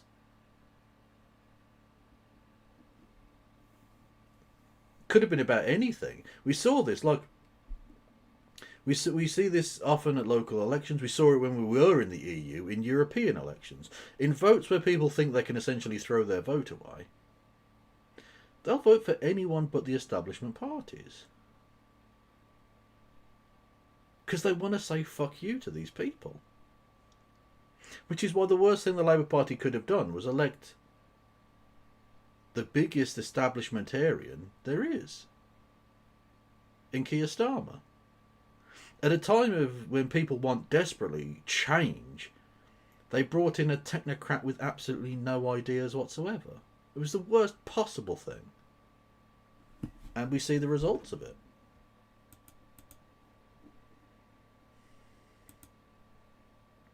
Did we have a raid? Did somebody raid? I'm not being told of any raid, but hello there, raiderinos, whoever you're from. Go and follow the person/people who raided in. Yeah. Overperformed the Labour Party in Wigan, the council area that the Makerfield seat is in, by almost 20 points. And what that does, it basically makes this a very close race. And from talking to people in and around Greater Manchester, that Burnham... Oh, My Left Eye. Well, everyone go follow My Left Eye, who's fucking awesome. Factor is real, right? People can point to things that the mayor has done. They see him as outside of Westminster, which is crucial at the moment. So you're going to have this battle where basically you're pitting Burnham's personal vote against a seat where the gravitational pull is towards reform, making it, I think, the most important by-election contest in the past 50 years. It's going to be fascinating. Luke, thanks very much indeed for coming in. Thank you. And you've got to feel... But do get a proper name, please.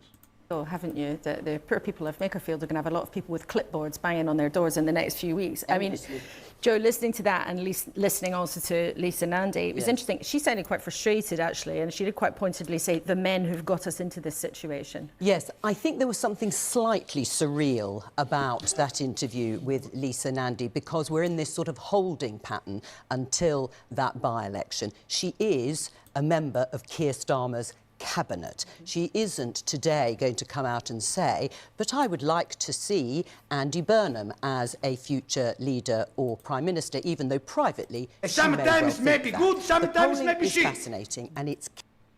I saw my community deindustrialize then be abandoned. I remember stealing wood and berries so survive as a kid. That's what the status quo. Dire poverty. They aren't stupid for voting for change. Yeah, absolutely. No, I was, I think, saying sort of the same thing, actually, yes. Thank you, Plants. Much love. Yeah.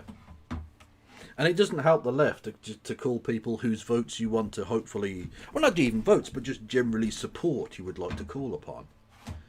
Calling them stupid, I don't think, helps. Even if you genuinely believe that it was out of stupidity, calling them that doesn't fucking help anybody. But... there you go. Key to Andy Burnham being the sort of candidate that the Labour Party is rallying around. If Andy Burnham can beat reform in an area where we've just been told there is a significant number of Leave voters from that referendum, then the Labour Party and the public Labour supporters will think he can be a winner. And I'm afraid it is as sort of bold as that, if you like. If he can win there as a sort of almost a Labour insurgent, what Luke Trill said He's outside of Westminster. He's untainted by being in this cabinet of Keir Starmer. And there is also this sort of bizarre notion that in the local elections, Reform ran their campaign, vote Reform, get rid of Starmer. The underlying message in Makerfield will be vote Labour, get rid of Starmer. Yeah, vote because get Starmer out. Well, exactly. And that is a very, very strange situation. Obviously, that's not going to be the actual campaign slogan, but that is going to be the message. I think the slogan is vote... Well, it won't be the slogan, but you know his people on the doorstep will be saying exactly that. A vote for me is a vote to get rid of the Prime Minister. The Prime Minister that nobody... I guarantee you there isn't a single fucking person in Makerfield that wants Keir Starmer to be Prime Minister. Not a fucking person.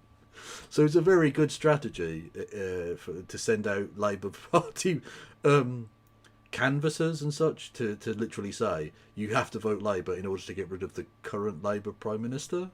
Like, yeah, okay, yeah, that's a winner, you know. Andy, for us, I think there's some graphics going around there. But Will, what did you think of listening to Lisa and Andy in, as Joe said, this slightly surreal situation? Well, I think last time I was in Wigan, I had a smack bomb, which is the end bits of chips that are out of the bottom of the pan in the chip shop, and you know what a bomb is? It's a buttered roll. It's a roll, soft yeah. buttered roll. That's a chip So roll. That's a great. Oh, wow, the northern understand. A southern posh boy went to the north, and now he's explaining how these strange orcs north of Watford live. Thank you for your poverty safari, Rasputin. You cunt.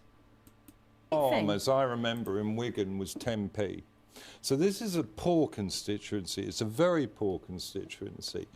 Labour are looking for an organic figure to unite them with their past, who's going to cancel out time in a way. The Burnham factor is an ideological factor that's to do with the nostalgia, almost what you might call a Uchronia, a time that never was, when Labour, it's like the old Hovis advert with Dvorak's New World Symphony playing. The boy on the bike. It's sort of, Andy went up the hill to get a loaf of bread, and it were always, you know, a smack bomb. And he was a special advisor in government. He's a Cambridge graduate. He was a government minister in last time round. But Well, do you that think may be, but where is the detailed policy thinking? What he seems to be running on is communitarianism, and as I say, this image of an organic Labour past that somehow can be resurrected in a digital age when drone warfare is determining European politics, not cycling up the hill to get a loaf of Hovis. What the fuck are you talking about, you dopey cunt? What was that fucking upper class drivel? What the fuck was that? Why you? It's just rubbish. That was just bollocks.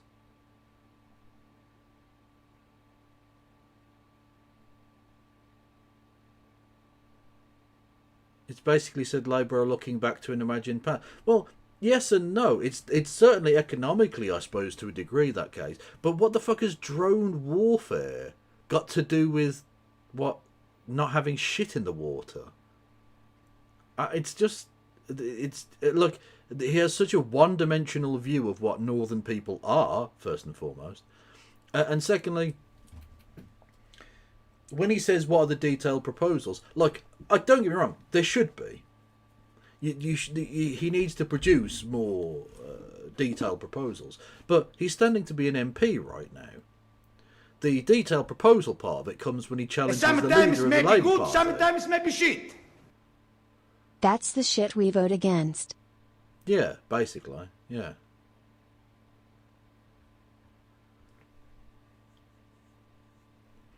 Will self, or will self-abuse, as it should be called, because he's a wanker. Josh, is this just then based on personality? Lots of your colleagues are very cross with Andy Burnham, and I've got to say also lots of them are very, very cross with you. You gave up your seat, that you were elected to represent the good people of Makerfield. Are you going to do journalism at any point and ask this creature about why he stepped down as a member of the cabinet earlier this year? Because you're a journalist and he was putting together dossiers against journalists. Quite a sort of fascistic thing to do in many respects. quite a chilling effect that could have on. Sometimes maybe good, sometimes maybe shit. Did Chris Morris ride his lines? Almost certainly is the answer. Thank you, Aaron. Less than 2 years ago, and here you are for political reasons chucking that away. Well, I think doing things for your community and your country that are very much not in your own personal reasons is the kind of thing we should do in politics. By the way, this cunt's going to be a member of the House of Lords, I guarantee it.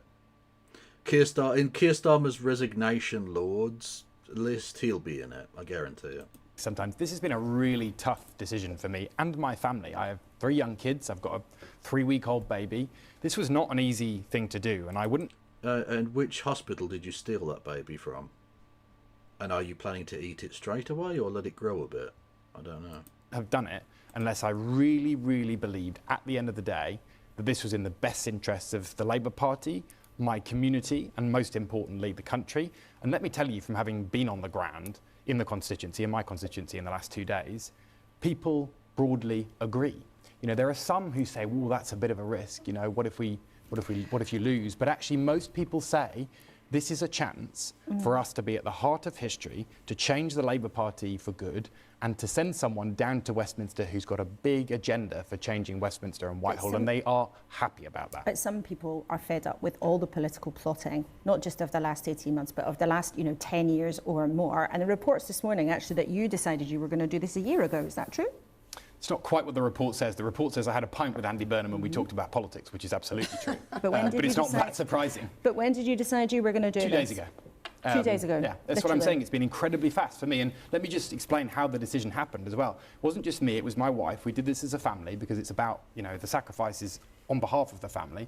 And for me, it wasn't about, people always ask cutting deals, are you going to run for mayor, are you going to be in the Lords? No, no, no. It was about, what does Andy think he's going to be in the Lords, that he's going to do to the Labour Party and to the country if he wins this by-election, and that's what matters. And tell us one specific thing, to Will's question, where's the policy? Tell us one specific thing that he would do differently to Keir Starmer. Well, for example, yesterday when we were in Ashton together and he was stopped by, I think it was Channel 4, he was asked about buses and what buses to actually tell you about all the other things that are wrong with our country. And one of the things he's really, really committed to is that the energy, water, social housing, those things that are the basics of our lives that we all depend on have gotten so expensive.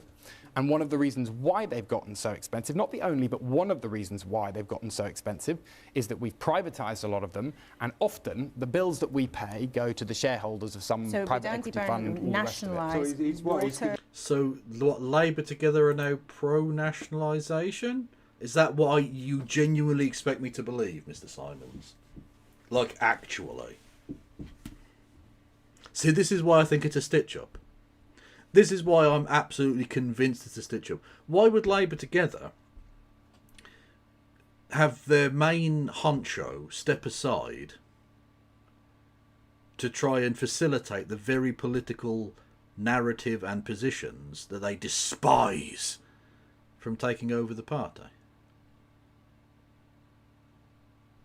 Like, this doesn't pass the sniff test at all. It doesn't sit right with me. J Cash, this isn't just a Labour Together chap. This is the former head of Labour Together. This was the guy who was a Labour government minister who had to resign a couple of months ago, earlier this year, when it came out that he was putting together dossiers of dirt on journalists who were trying to look into the sources of financial backing, the dodgy dark money that Labour Together had been taking. So I don't think for a second that the head of an entire operation, which is there solely to excise any sniff of leftism from the Labour Party, all of a sudden wants to facilitate the left getting into government? I don't see it for a second. I think this is a stitch-up. Or an attempted stitch-up. I actually don't think it'll work. But what I will say is that it was probably the best play they had. Because they couldn't block him again, because that would just be open revolt. I think there would be, like, leadership challenges the next day if they blocked him. Because it was so... Stop it. Get some help. They really should have done.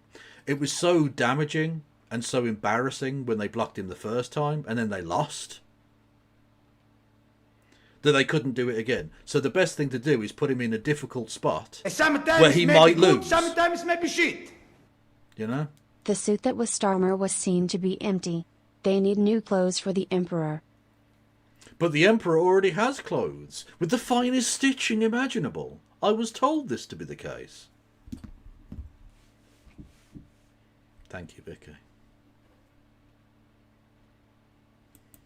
No, it's about neoliberalism when he gets into office. That's what he's going to do. He's going to end the principle in the economy of maximising shareholder value. So he's a real socialist, is he? It is for Andy to say whether he's going to disaggregate neoliberalism, but you know, I don't think he would entirely. Well, that's what you reject just that. said. I don't think he would entirely reject that. I think he said himself. You know, I'm not here to speak for him, but I basically agree that over the last 40 years. The basic way that we've run our economy is shafting my constituents. They have not felt better off for 2 decades. Still eating smack They're now bombs. probably £1.50. And, yeah. you know, what are they supposed to feel if it costs Josh, £1.50 to get a smack bomb? What is it about being a successful mayor of Greater Manchester, relatively speaking, that can be translated, if he wins in Makerfield, to running a country that successfully? You are grounded to the people. It's very simple. He spends his time, it really, really matters, out on streets, talking to people, listening to people, and in choosing to run in my constituency and coming to me and saying, I'm willing to take on that risk, he is saying something quite profound about what place he wants to put at the heart of his future. Did he ask you, or you suggest yourself to him? I'm not going to talk about the conversations he and my family had there between us and us Yeah, only. but that's what you just said. They happen. Yeah, he's going to be in the Lords. Very rapidly over the last 2 or 3 days. We talked a lot intensively, not about anything other than the big agenda that he wants to take forward. OK, well, you are obviously backing Andy Burnham. You've made a big decision in order to do that, but other people in the Labour Party have made different decisions. This week, members of the government, including ministers, quit to try and get Keir Starmer to move on. Jess Phillips left her post as Minister for Safeguarding on Tuesday.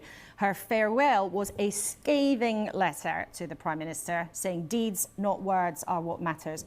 She is backing Wes Streeting. Of course she is. I don't want Keir Starmer. I want a less popular version of Keir Starmer to be Prime Minister. Jess Phillips, a fucking idiot to the end. Fantastic.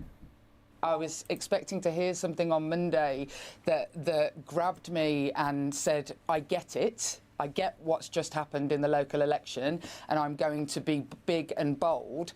But instead, what I heard was, oh, we won't just have incremental change. And it just didn't sound true to me or my experiences.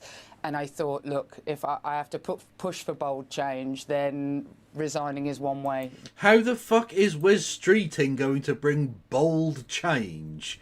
For the love Sometimes of maybe God. good, sometimes maybe shit. Adjective me how posh is self? Extraordinarily posh. So posh that a smack bomb is too much for him. It changed his life, clearly. And this is sort of what I mean when I talk about how the people of the kind of dinner party set of London that basically run everything don't understand the country they live in. Because they don't ever go to these places. They have no idea how people live in these places. That I will do that. Tell us about your experience of that then. So in government, and as well as before you became an MP, you were campaigning for the government to have a tougher, firmer approach to stand up for kids, particularly when it comes to danger. Is that the main shopping district? Yeah, that's the city centre. Yeah. So on the left-hand side of her head there is the spire of St Martin's in the Bullring, which is like a 1,000-year-old fucking church. On the right-hand side is the Selfridges building, the so-called boob tube. The building you can see poking out of the left, the top left there, is the Rotunda. It's basically Birmingham city centre. Looking from, I mean, I suppose that picture would have been taken from, well, I don't even know where that would. It would probably a drone image, I imagine, but from roughly speaking, the flea market. It's not really a flea market anymore. It's now a proper market, but where the old flea market was. online. How would you describe the Prime Minister's approach to dealing with those issues? And, you know, we've talked about it very often in the studio here for more than a year. How did he approach it? Timid is the best way that I can describe. I don't think people understand exactly what I am talking about necessarily in my... Also, for people who've seen my History of Birmingham video, where I talked about a very ugly car park space, basically, the old car park would have just been jutting out to the left here. Would have just been on the left, this bit of the screen, was where that old car park was. Because this is the main bullring bit. Anyway, it doesn't really matter, just for anyone who's interested. And no, the fingering place is on the other side of the city centre. It's fucking miles away. Resignation letter. What I am talking about is stopping 91% of child sexual abuse online. The ability for children to take the naked images of themselves and do live streaming of their own sexual abuses is something that I had to try and stop. This is one where we could literally, the technology literally exists to be able to stop that child abuse. Sometimes maybe good, sometimes maybe shit. Trying to push that through has been Wesley the most career downfall. I've prayed for these and, times. True. Can we all get some W's in chat for Wesley being absolutely unelectable? The level of timidity, the level of, well, we won't say that we'll legislate, we'll say that we'll work with the tech companies. So in the Violence Against Women and Girls strategy, which came out in December, there was about a week-long argument about what words would be written into that. So we said we would make it impossible for children to take, share and receive these images. Yeah, it's almost like Keir Starmer, friends of Yum Yum, doesn't care about the abuse of children, obviously. What the fuck made you think he did? Why didn't you resign from the government when he appointed Peter Mandelson, a man you knew at the time, because I fucking knew at the time, was best friends with the most notorious child sex trafficker in the world? Did it feel good to be appointed to your position by the same man who appointed Peter Mandelson? Did that feel good as a campaigner against the sexual exploitation of women and girls, Jess? Because that's what happened. You and Peter Mandelson, thick as thieves. Blairite scum. Pox on both your fucking houses. And we would work with the tech companies to go along with it. Now, I wanted to write into the strategy that we would legislate to make sure that that was the case. But I was, even just to write the words down. Now, that level of timidity on something that could stop child abuse, for example. Now, I don't think that the Prime Minister for 1 second doesn't want to stop that child abuse. Of course he does. Really? Because he appointed a man who stayed in the house of a man who was in prison for having trafficked children. So he clearly, at best, was ambivalent towards it. So why the fuck would you care? Why would you think that he was against it? Nothing about his political programme ever suggested he was. It wasn't an area of massive concern for him when he was the head of the Crown Prosecution Service. Like, we've talked about this seriously in the past. You can't blame him specifically. You can't blame him specifically for Jimmy Savile not being prosecuted, because you don't deal with individual cases of look, an individual case of a person being investigated or whatever. But when he was chief of the Crown Prosecution Service, he absolutely didn't give two fucks about the woeful, pitiful convictions for rape of either adults or children.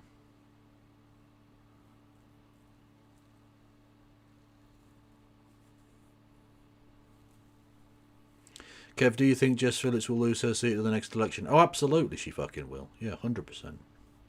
Labour are in for a very rude awakening in this city. They should have got it during the council elections, but apparently they haven't. They don't seem to give that much of a fuck.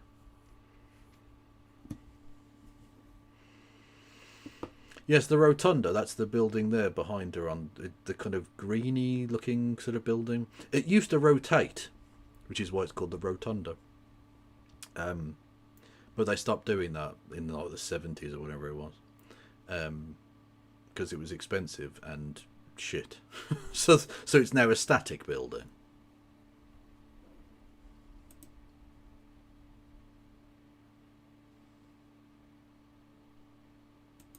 But the willingness to have an argument on this, in this instance with tech companies, just wasn't there. What about the potential candidates then to replace him? Why would your friend Wes Streeting do a better job in your view? I can give some concrete examples of working with Wes in government. For example, we announced that every part of England would have a specialist children's sexual abuse health hub across the entirety of England. I can speak as somebody who I asked. Yeah, again, yeah. Wes Streeting is massively close with Peter Mandelson. Peter Mandelson is backing Wes Streeting to become leader of the Labour Party. The idea that he gives a fuck about it either is bullshit, Jess. Stop fucking lying to people. Believe you me, he once said to me that the process of me writing the violence against women and girls strategy felt a little bit like me hanging him upside down by his ankles and shaking out his pockets. But the reality is he... Which, I'll be honest with you, I could see her doing, because Wes is the kind of guy you could do that to, I think. He stepped up and he got the... He seems very easily bullied, I think. Right people to do the right thing. So there's one example of where I actually found him very forthcoming. Now, the Prime Minister does definitely care about violence against women and girls, don't get me wrong. Does he? What's that based on? Can you give me any fucking reason why you believe that to be the case? Because nothing about his role as the Chief Prosecutor of the CPS, nothing about his role as Leader of the Opposition or as Prime Minister could possibly lead you to that conclusion. So other than vibes, what is it that has led you to that consideration, Miss Phillips? But like what I see from Wes is bravery and boldness. When it comes then to a potential contest, I'm going to try out 2 yes or no questions. Okay, go for it. Does there have to be a contest for the next leader of the Labour Party? Some people are suggesting there could be a coronation for Andy Burnham if he wins a by-election. I think it'd be better if we had a contest, personally. Not a really long one, though. My gosh, they can be quite tedious. Sorry, that wasn't yes or no. Yes, there has to be a contest. And should Keir Starmer run if there's a contest? In my opinion, no. We got there. Fair enough. You know what? I'll give a. There's a certain bromminess to that. Just like, yeah, I will answer your question. No, fuck him. Look, I'll give her that. She did answer a question, which for a politician is rare, but she did. So that's something. Jess Phillips, thank you so much indeed. I think that probably is the first time that a politician has actually ever said almost yes or no to a yes or no question. Thank you very much indeed. Thank you. Well, there's been so much going on. Let's think about what we've seen so far from Wes Streeting. Joe, so Wes Streeting was making a speech yesterday in central London at a think tank, a kind of campaign group rally. And the thing that really grabbed the headlines was that he said, one day, I'd like to go back into the European Union. And the fact that he said that twice doesn't make it any less of a big deal in this debate. It was extraordinary, really, how clear, the clarity with which he delivered that message. Now, this government under Keir Starmer has been making all sorts of moves and manoeuvres to embrace and hold the EU a little bit closer, but this was of a different order. To go back very briefly to Lisa Nandy, now listen, I was with Lisa Nandy on the night, her and many other politicians, of the EU referendum itself up in Manchester, where they made one of the announcements, glum faces all round by the result. She's shy, of course, and cautious because of that Makerfield by-election about wanting to overstate commitment to the EU. The fact that West Streeting has gone out there. And remember, Andy Burnham has also been very pro. Said similar before, but he won't be saying very much about that in the next few weeks. Now, that may change. Well, because he's a serious politician. And I don't mean serious in the way that Keir Starmer means it. I mean, like, he understands politics to some extent.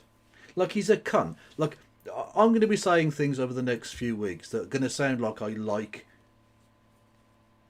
Andy Burnham. I don't. I think Andy Burnham is a piece of shit. He has the blood of Iraqis on his hands. He has been one of the key architects when he was in government of privatisation. He was PFI Andy, right? He's a piece of garbage. He has undergone a significant change, I think. Not significant enough for my standards, but you know, he's better now than he was before. At least in part because he spent some time outside of fucking Westminster, which is good. Although one does feel that when he gets back to Westminster, he'll happily slip back into that mould, one would think. But we shall see. We shall see. If he wins, and I think he probably will win in Makerfield. But listening to Jess Phillips when it comes to West Streeting, I actually think if Andy Burnham wins Makerfield, there'll be what we call political momentum. And that momentum will be with him. I think Streeting will not stand. I don't think there will be a contest. I think it'll be a coronation, and it'll be done. Well, no, because the Prime Minister will also stand. I don't think he'll step aside. And I think I genuinely don't think he'll resign unless he loses the Labour leadership election. But he will run in that election. He's deluded and fucking stubborn enough that I think he will. The return of the sausage. Kev and Burham in a tree DOCKING. Oh, that is fucking grotesque, Dingus, thank you. That is genuinely unsettling.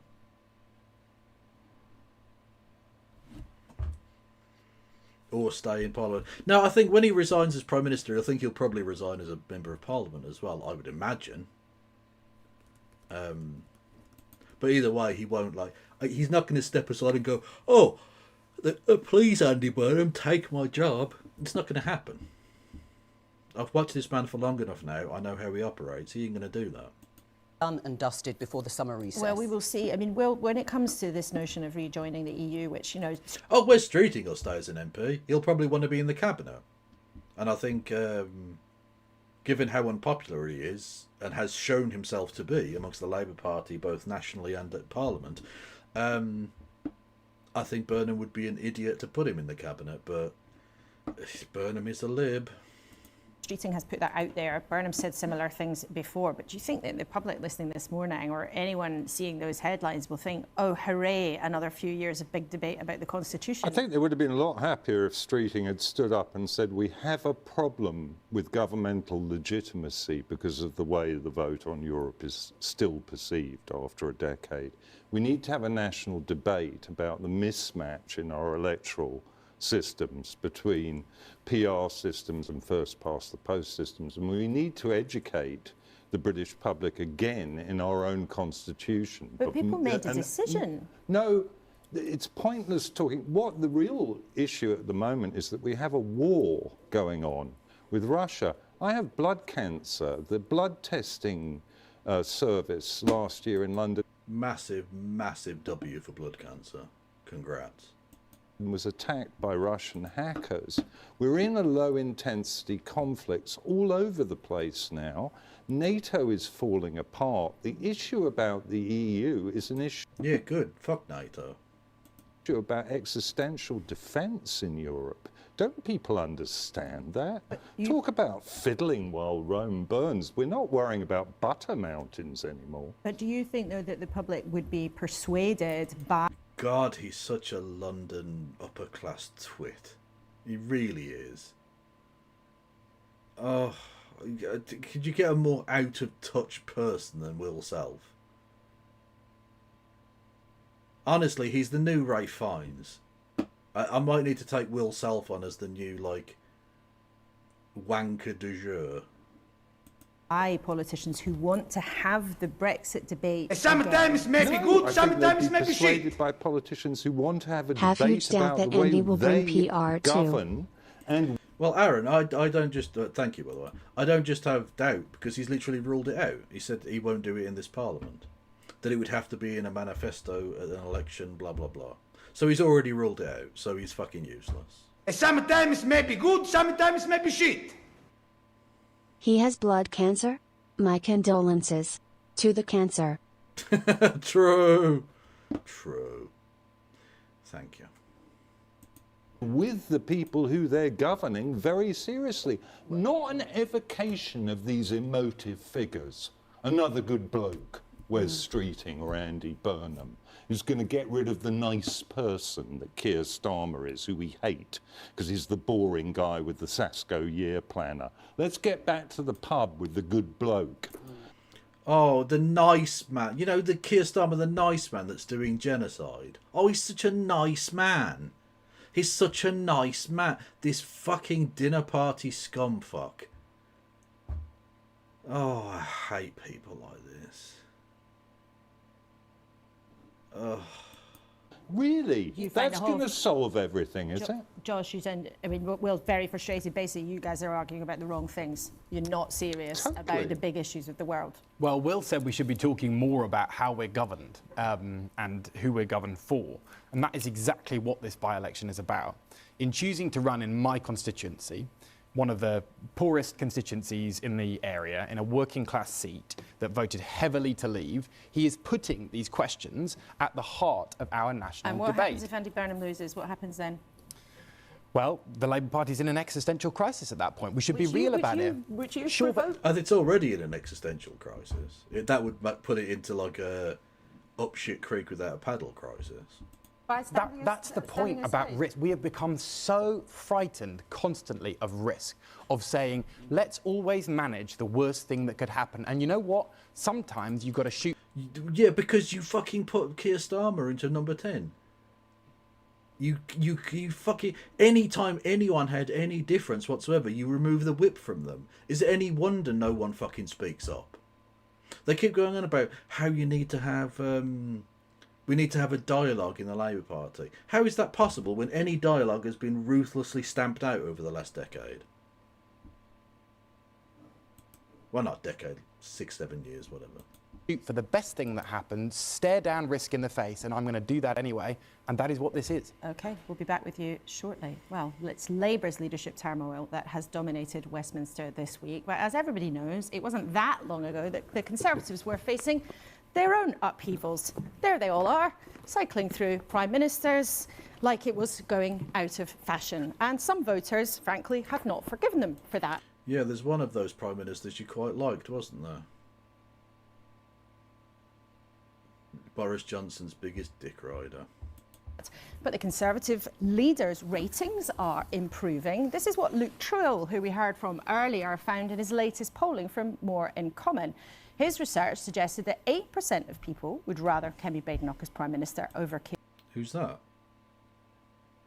See, he's even losing to randoms. Starmer, and 15% would rather Kemi Badenoch as a better Prime Minister than Nigel Farage. Well, she's with us here this morning. Never heard of this bloke before. What's his name?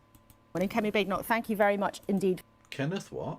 For coming in. Thank you, Laura. So there are signs there that the public is becoming more convinced by you as a leader. But when we look at last week's results, and it's the first time we've spoken to you since those results, you are still going backwards when it comes to real votes. And you told us in March... And seats. They lost lots of seats. You were going to gain seats at the local elections. You lost more than 500. Why were you wrong? Yeah, well done. Bury the lead there. Oh, people are convinced by you as a leader, but you did lose 500 seats. God almighty, you Tory gobshite. So we did move forwards from last year. We can't compare to 5 years ago. It's multi-party politics, not two-party politics.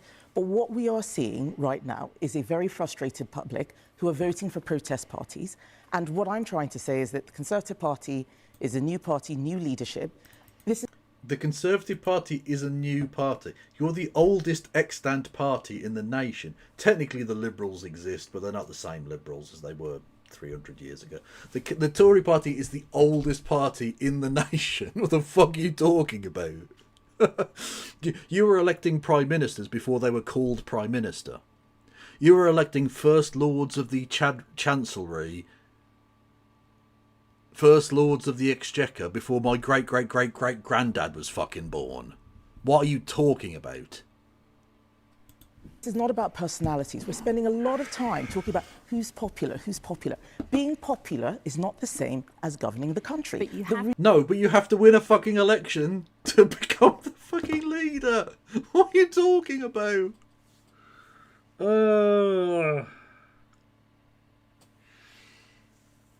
She's got cute teeth. That's an interesting... I don't think I've ever heard anyone say teeth are cute. She's got cute teeth. Also, you can't tell because she sat down, but she is fucking caked up. It's not relevant to anything. It's also true. Reason why for people to vote for you. So I remember going into my first election as an MP, going into that election 2017. Theresa May was very popular at the beginning of it. By the end of the election, she wasn't. We are spending far too much time on personalities. You look at the mess that Labour are in now. This is because they think that winning elections is the same as running a country. Will Andy win Makerfield? That will show that he can do this or do that. The country is not being governed. It is governable. It's not being governed because people do not have a plan. That's why I'm talking, as I did last week, about... Yeah, they haven't done a Keith versus Zach one because they realised it would look bad. And they'd have to give the Green Party any representation on this fucking show, which isn't going to happen. Here's what we're going to do on welfare. We're going to strengthen defence. We're going to drill oil and gas in the North Sea, get our energy supplies back. I'm not hearing any of that from Andy Burnham. I'm hearing about how popular he is. Same with West Streeting. This is the real issue. But in terms of your own party... in order to be able to enact any of the plans that you have worked on, you have to get elected and you have to persuade people in greater numbers. And when it comes to the results last week, you were 4th in Wales, you were 5th in Scotland. Fifth? You're not even stood next to the podium. Fucking 5th. You're an endangered species. I'm not playing me all the mutants. 5th place. That is fucking tragic, Kemi. Right. Hello there, Hannah and the Hannah Reloadedness people. Heads up. I will sometimes refer to the person you see on screen here, who I will just explain very seriously, is called Kemi Badenoch. She is the leader of the opposition here in the UK. She is the person who would like to become Prime Minister and has absolutely no chance of that ever happening. But she's also a massive transphobe. So a repeated joke I do on this channel is A, pretending not to understand who she is, and B, referring to her with pronouns other than the ones she likes. I want people to understand that. I do that because she's a transphobe. I do that purposefully to make a point about that. Also, she attacked Doctor Who because he wasn't transphobic on Twitter. Like, she's a really rancid individual. So that's why I do that joke. So for anyone coming in, I want you to understand I love and respect the trans community. If you're not a complete arsehole, I will always use everybody's actual pronouns. But Kemi Badenoch is scum, and so I won't. Does that make sense? Hopefully everyone's on board with that. If you're on board with that, you can hit the follow button, subscribe, all that jazz. You lost more than... And everyone go and follow Hannah Reloaded, who is based. 500 council seats. Now, that does not show that you are making progress. Laura, we won councils back from Labour, Westminster and Wandsworth. Reform had And you targets. lost 6. The numbers don't look good. You can't just pluck out 2 places that you did okay. Come on now. Oh yeah, and I will dead name Twitter as well, yes. Because, yeah, fuck it. Yeah. I'm not calling it by the... Look, just because you want to be called X, okay? We all know your Twitter. Come on now. If I may, we lost seats in places like Essex, Suffolk, Norfolk. Those counties are being abolished. People told me on the doorstep, it doesn't really matter. We know this isn't real. These Kemi, Kemi, time out. Those places aren't being Sometimes maybe good, sometimes maybe shit. Miss the days when more pandas than Scottish Tories. True, literally true, Plants, thank you. Yeah, those places aren't being erased. The county structure is being changed, but those places aren't disappearing, and the people who vote there aren't disappearing. Like, come on now. You fucking idiot. Like, these places are being abolished. They're not sinking into the fucking sea. They're just changing the council structure. Oh my god, what an absolute loser. That's so tragic. Ugh, anyway. Council. Votes don't matter. No. That's what the voters themselves said, that this council is not going to exist. This is a free hit. They're being abolished. What I'm saying is that what happens at local elections has no bearing on what actually happens at general elections. We all know that. No bearing. Honestly, this is some of the biggest cope I've ever fucking heard.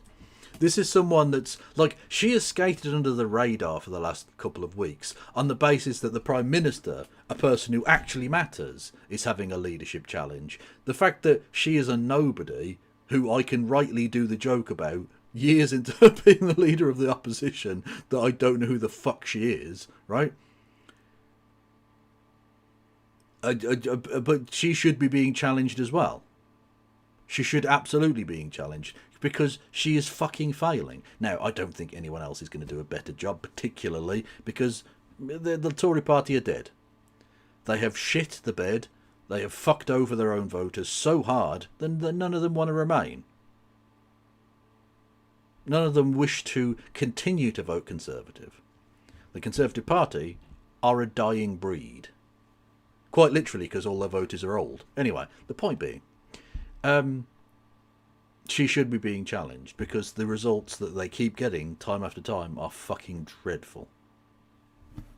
The Kemi-naissance isn't a thing.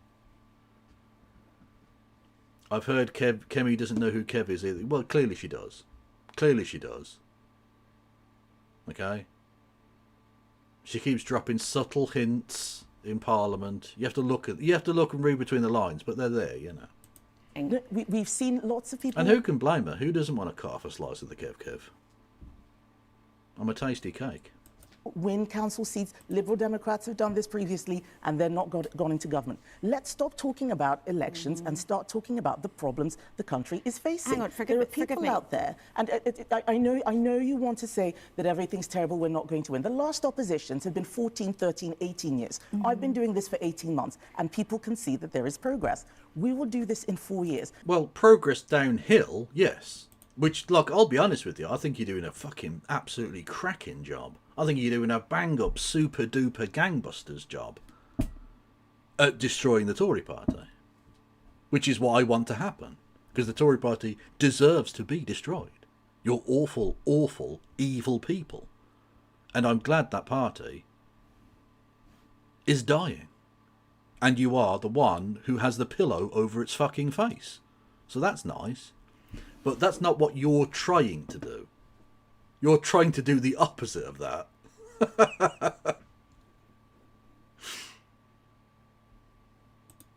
But what I'm saying is that there's only one party that actually has an agenda for the country, that's talking about the country rather than its own leadership crisis or sleaze scandals around money. That's the Conservatives. We're the only common sense forgive party. me, it sounds like you are dismissing... Common sense they're the real adults in the room, chat. Don't you know?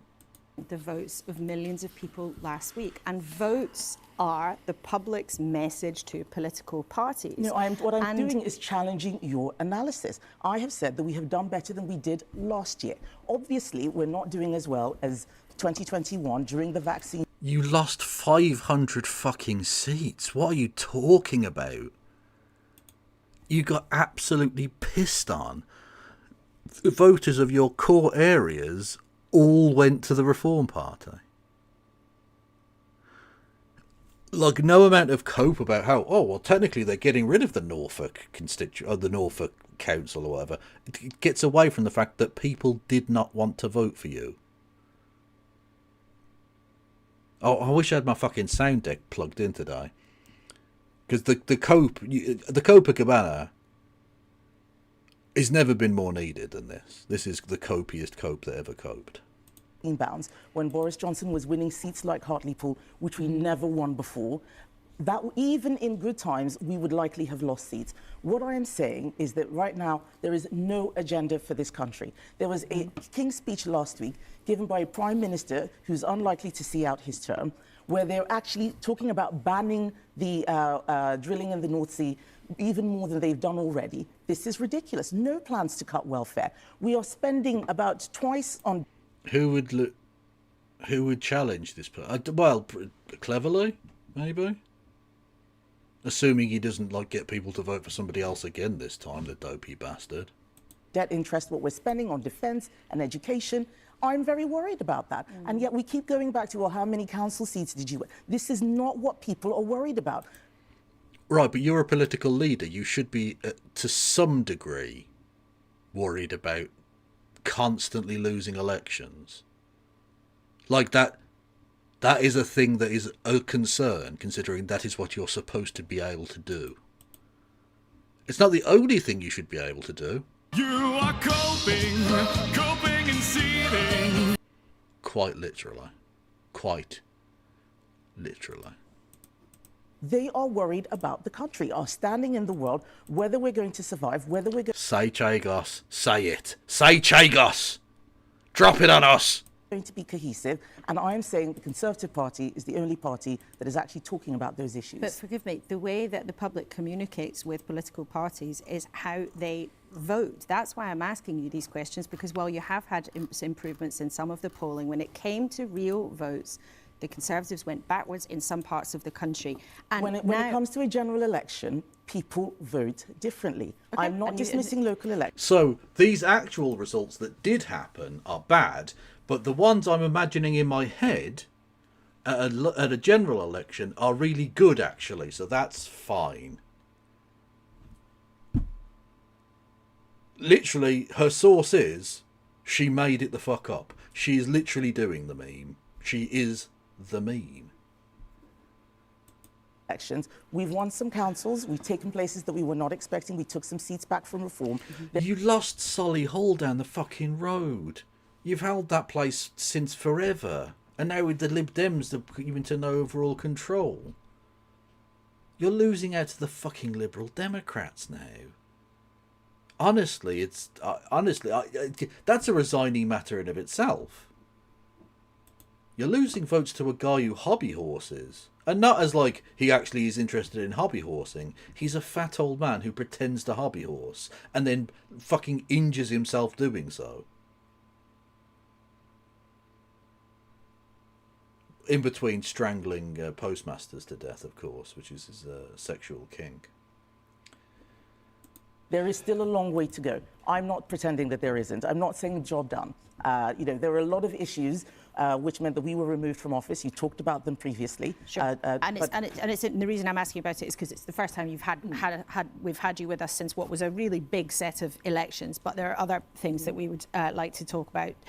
You've had, direct experience because you were in government when the Conservatives were cycling through leaders. I just wonder if you had any advice for Keir Starmer's ministers about what they should do in this predicament. Listen to the inner voices and burn things. I don't know. So what people are misunderstanding is why we had those crises. Having a plan to win, but not a plan to execute and govern always causes problems. In 2019, we won a landslide to get Brexit done.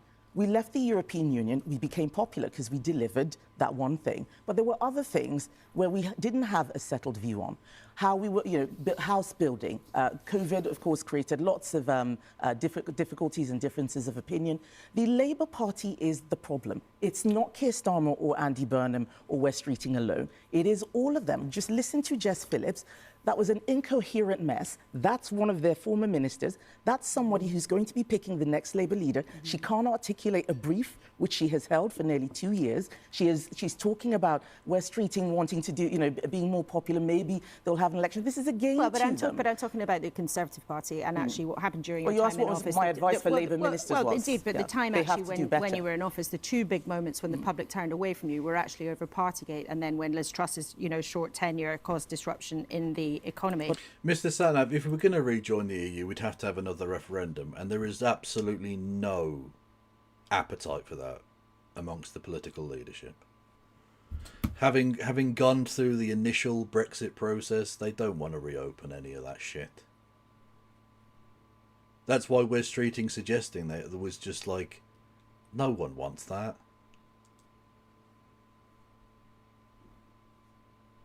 But also because we were not delivering. We were focused on internal dramas, and we need to start settling these arguments before people come into office. Would you prefer... Politicians need to be able to make difficult decisions. And if you just want to come in saying you'll do nice things and not talk about the tough stuff that you have to do, you will become unpopular. I predict that if Andy Burnham wins and becomes leader, he'll become unpopular very quickly because he's going to have to do some difficult things. Who do you see as your main opponent, though, now, Reform or Labour? Everybody is an opponent.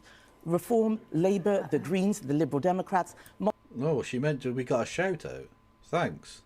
Multi-party politics means every party is a threat in different places at different times, and we are different from all of them because we have a different agenda from all of them who want to spend more, borrow more, nationalise more. All those parties have something in common. Who would you prefer to win the Makerfield by-election?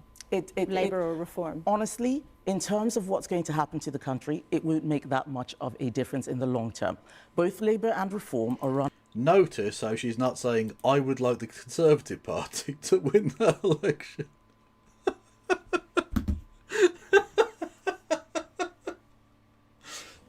She even realises herself that her own party are not relevant to British politics anymore. Honestly, it almost makes my cold dead heart beat once again. It's beautiful to see. They just have absolutely no fucking future. Are they standing anywhere? They have to. There's no way you can't stand someone. Presumably there'll be a paper candidate, but or a very low priority. They're not going to spend any fucking money on it. Look, there's absolutely no way they get a deposit back, right? Run by two people. Hang on, that by-election may well decide who the next Prime Minister is. But I just said that it doesn't matter whether it's Andy Burnham or Keir Starmer. The problem is the Labour Party. There's another by-election that's taking place in Aberdeen South, where people in Aberdeen have been telling me that their country is going to the dogs. Right, another seat that you have no chance of winning, yeah. Again, you're not relevant. Why are they interviewing you? She's been on this show basically more than anyone. Well, her or fucking Piers Morgan, one of the two. Because Labour is destroying it. We're going to be fighting that very, very hard because there's an agenda around... And losing. And oil and gas, which I think is really important. And it is an important issue, absolutely. But if that message is persuading people, I'd remind you the Tories were 5th in Scotland. So let's see what happens. Let's see what... Get donked on. What happens in the North East? We were not 5th. Let's see what happens. But my point is that this by-election is about a Labour crisis, not a national crisis. Keir Starmer may go, Andy Burnham may replace him. Nothing's going to change for the next 3 years. It's still Labour. They are the problem. That's why we need a party that is the alternative to Labour. That's the Conservative Party. We've got a plan to bring down welfare. We've got a plan to get more energy, make people... So just Tory shit, just weird old school Tory shit that no one wants.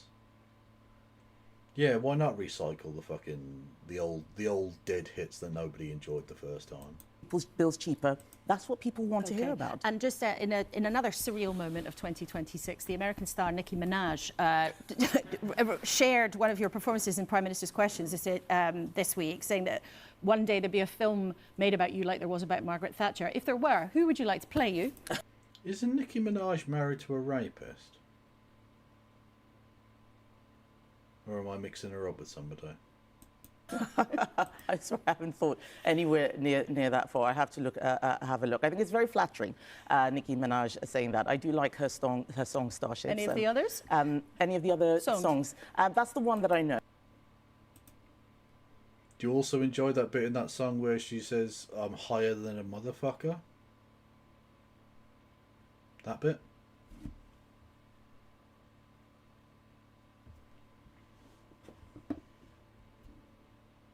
No, that's the one. That's the one that I know. So I'll stick with that one because I do like it. It's flattering. I think they're not used to leaders, presidents being held to account the way that we do so in Parliament. It's one of the things that's really special about this country. You know, and we're Conservatives. We believe in those traditions. We want to keep them.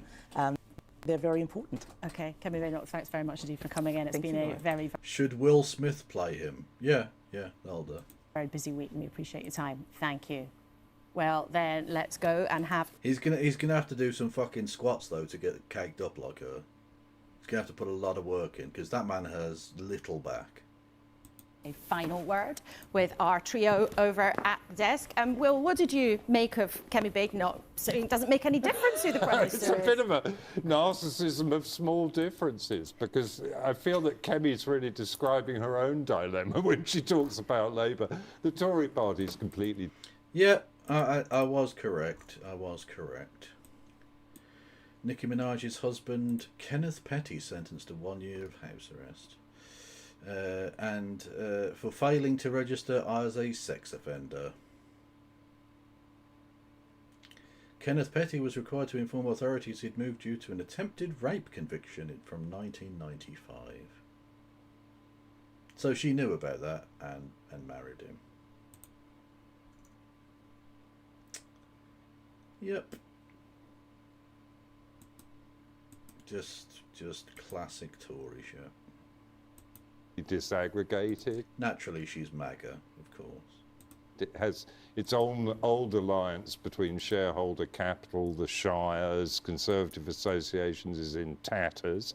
And actually, the Tory party stands for, most of all, for national defence. And in as much as they've lost that sense of control, I think she's floundering, I'm afraid. And yet, Joe, it is true. When you look at the polling, it's interesting. If you look at the leaders as who would be a better Prime Minister, you know, the Tories are having a terrible time in the brand is on the floor still. But you do see a bit of a shift in the public attitude towards her as the leader. No, definitely. I mean, Kemi Badenoch, as we saw again, demonstrate. They're trying to make fetch a thing. I don't think it's going to be. Today is continuing with fighting talk, despite what were pretty dismal results in those elections. I like the way that the Conservative leader is saying, yes, but we have made progress from last year, which was even worse. But anyway, her line is clear. This is not about Keir Starmer. Changing the leader won't improve a Labour government. It's about the Labour Party. It is about the party themselves. So even if you put Andy Burnham in, let's say, it will be about Labour, and that is going to be her line going forward. So don't be fooled by change comes by changing the Labour Party's leader and who is at the top. There were some interesting things that she has said, and she can say she's got room to do so. Having a plan to win an election is one thing, but not having a plan to govern is a real problem. And to some extent, the Tories should know, because she knows from personal experience what it's like to be part of those governments. And a lot of what's happened in the last few weeks, though, has prompted a conversation, Josh, about whether or not the UK really is governable. You know, for in an era where politics is like a rainbow, is the country governable anymore? Well, yes, it is entirely governable if people get off their phones. We live in a culture of extreme... Oh, my God. Just when you think he's bottomed out in terms of the absolute guff he's going to come out with. Britain's ungovernable because phone. See, this is the problem. When our public intellectuals are also fucking idiots, what chance have we got? That's why we're ungovernable. It's because the people trying to govern us are led by thought leaders who don't think. Like, garbage in, garbage out, right? attention hunger by politicians and grievance culture by the people. The talk about grievance culture by the people.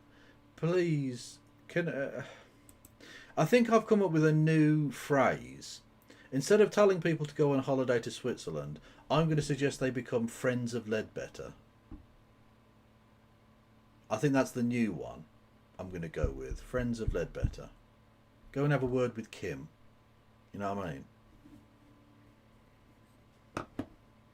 rights as against being balanced by any social obligation is absurd. Lisa Nandy never mentioned social obligation at all. And people's sense, you know, Jess Phillips trying to get this legislation through crucially relates to mobile phones, violence against men, women and girls. And you know, we have a pornography epidemic, we have a malicious gossip epidemic, and we have... malicious gossip epidemic. Fucking hell. Why is he on this fucking panel? He's an idiot. He's just a fucking idiot.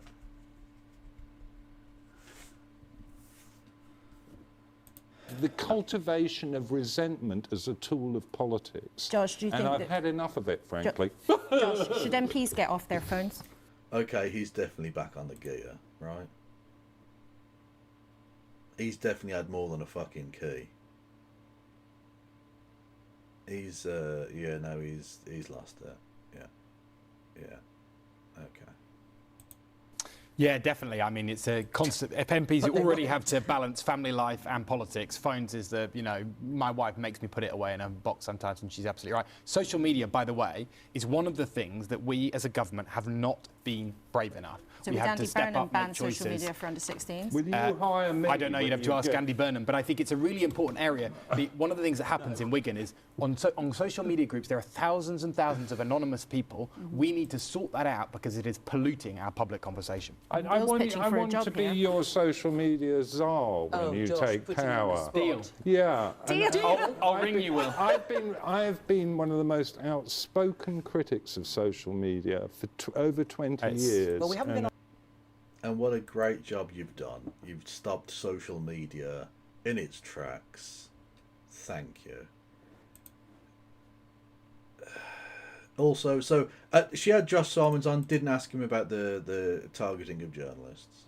Because I've just scrolled forward, they talk about Eurovision, so she's not going to ask about it. Okay, Laura Koonsberg, award-winning journalist who doesn't do journalism. Awesome. I'm going to bed. I'm going to bed.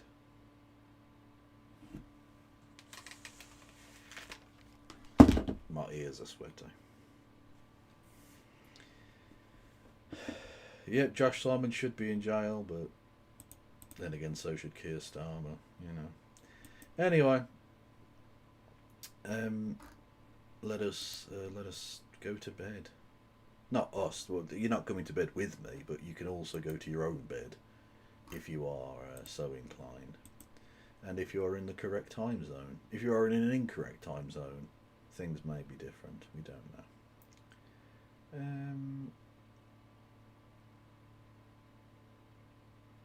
Oh, Jimmy Snow and Luxander are together, so we'll go and check those people out on the YouTubes. Enjoy. And who is going on Twitch? Let's have a cheeky gander.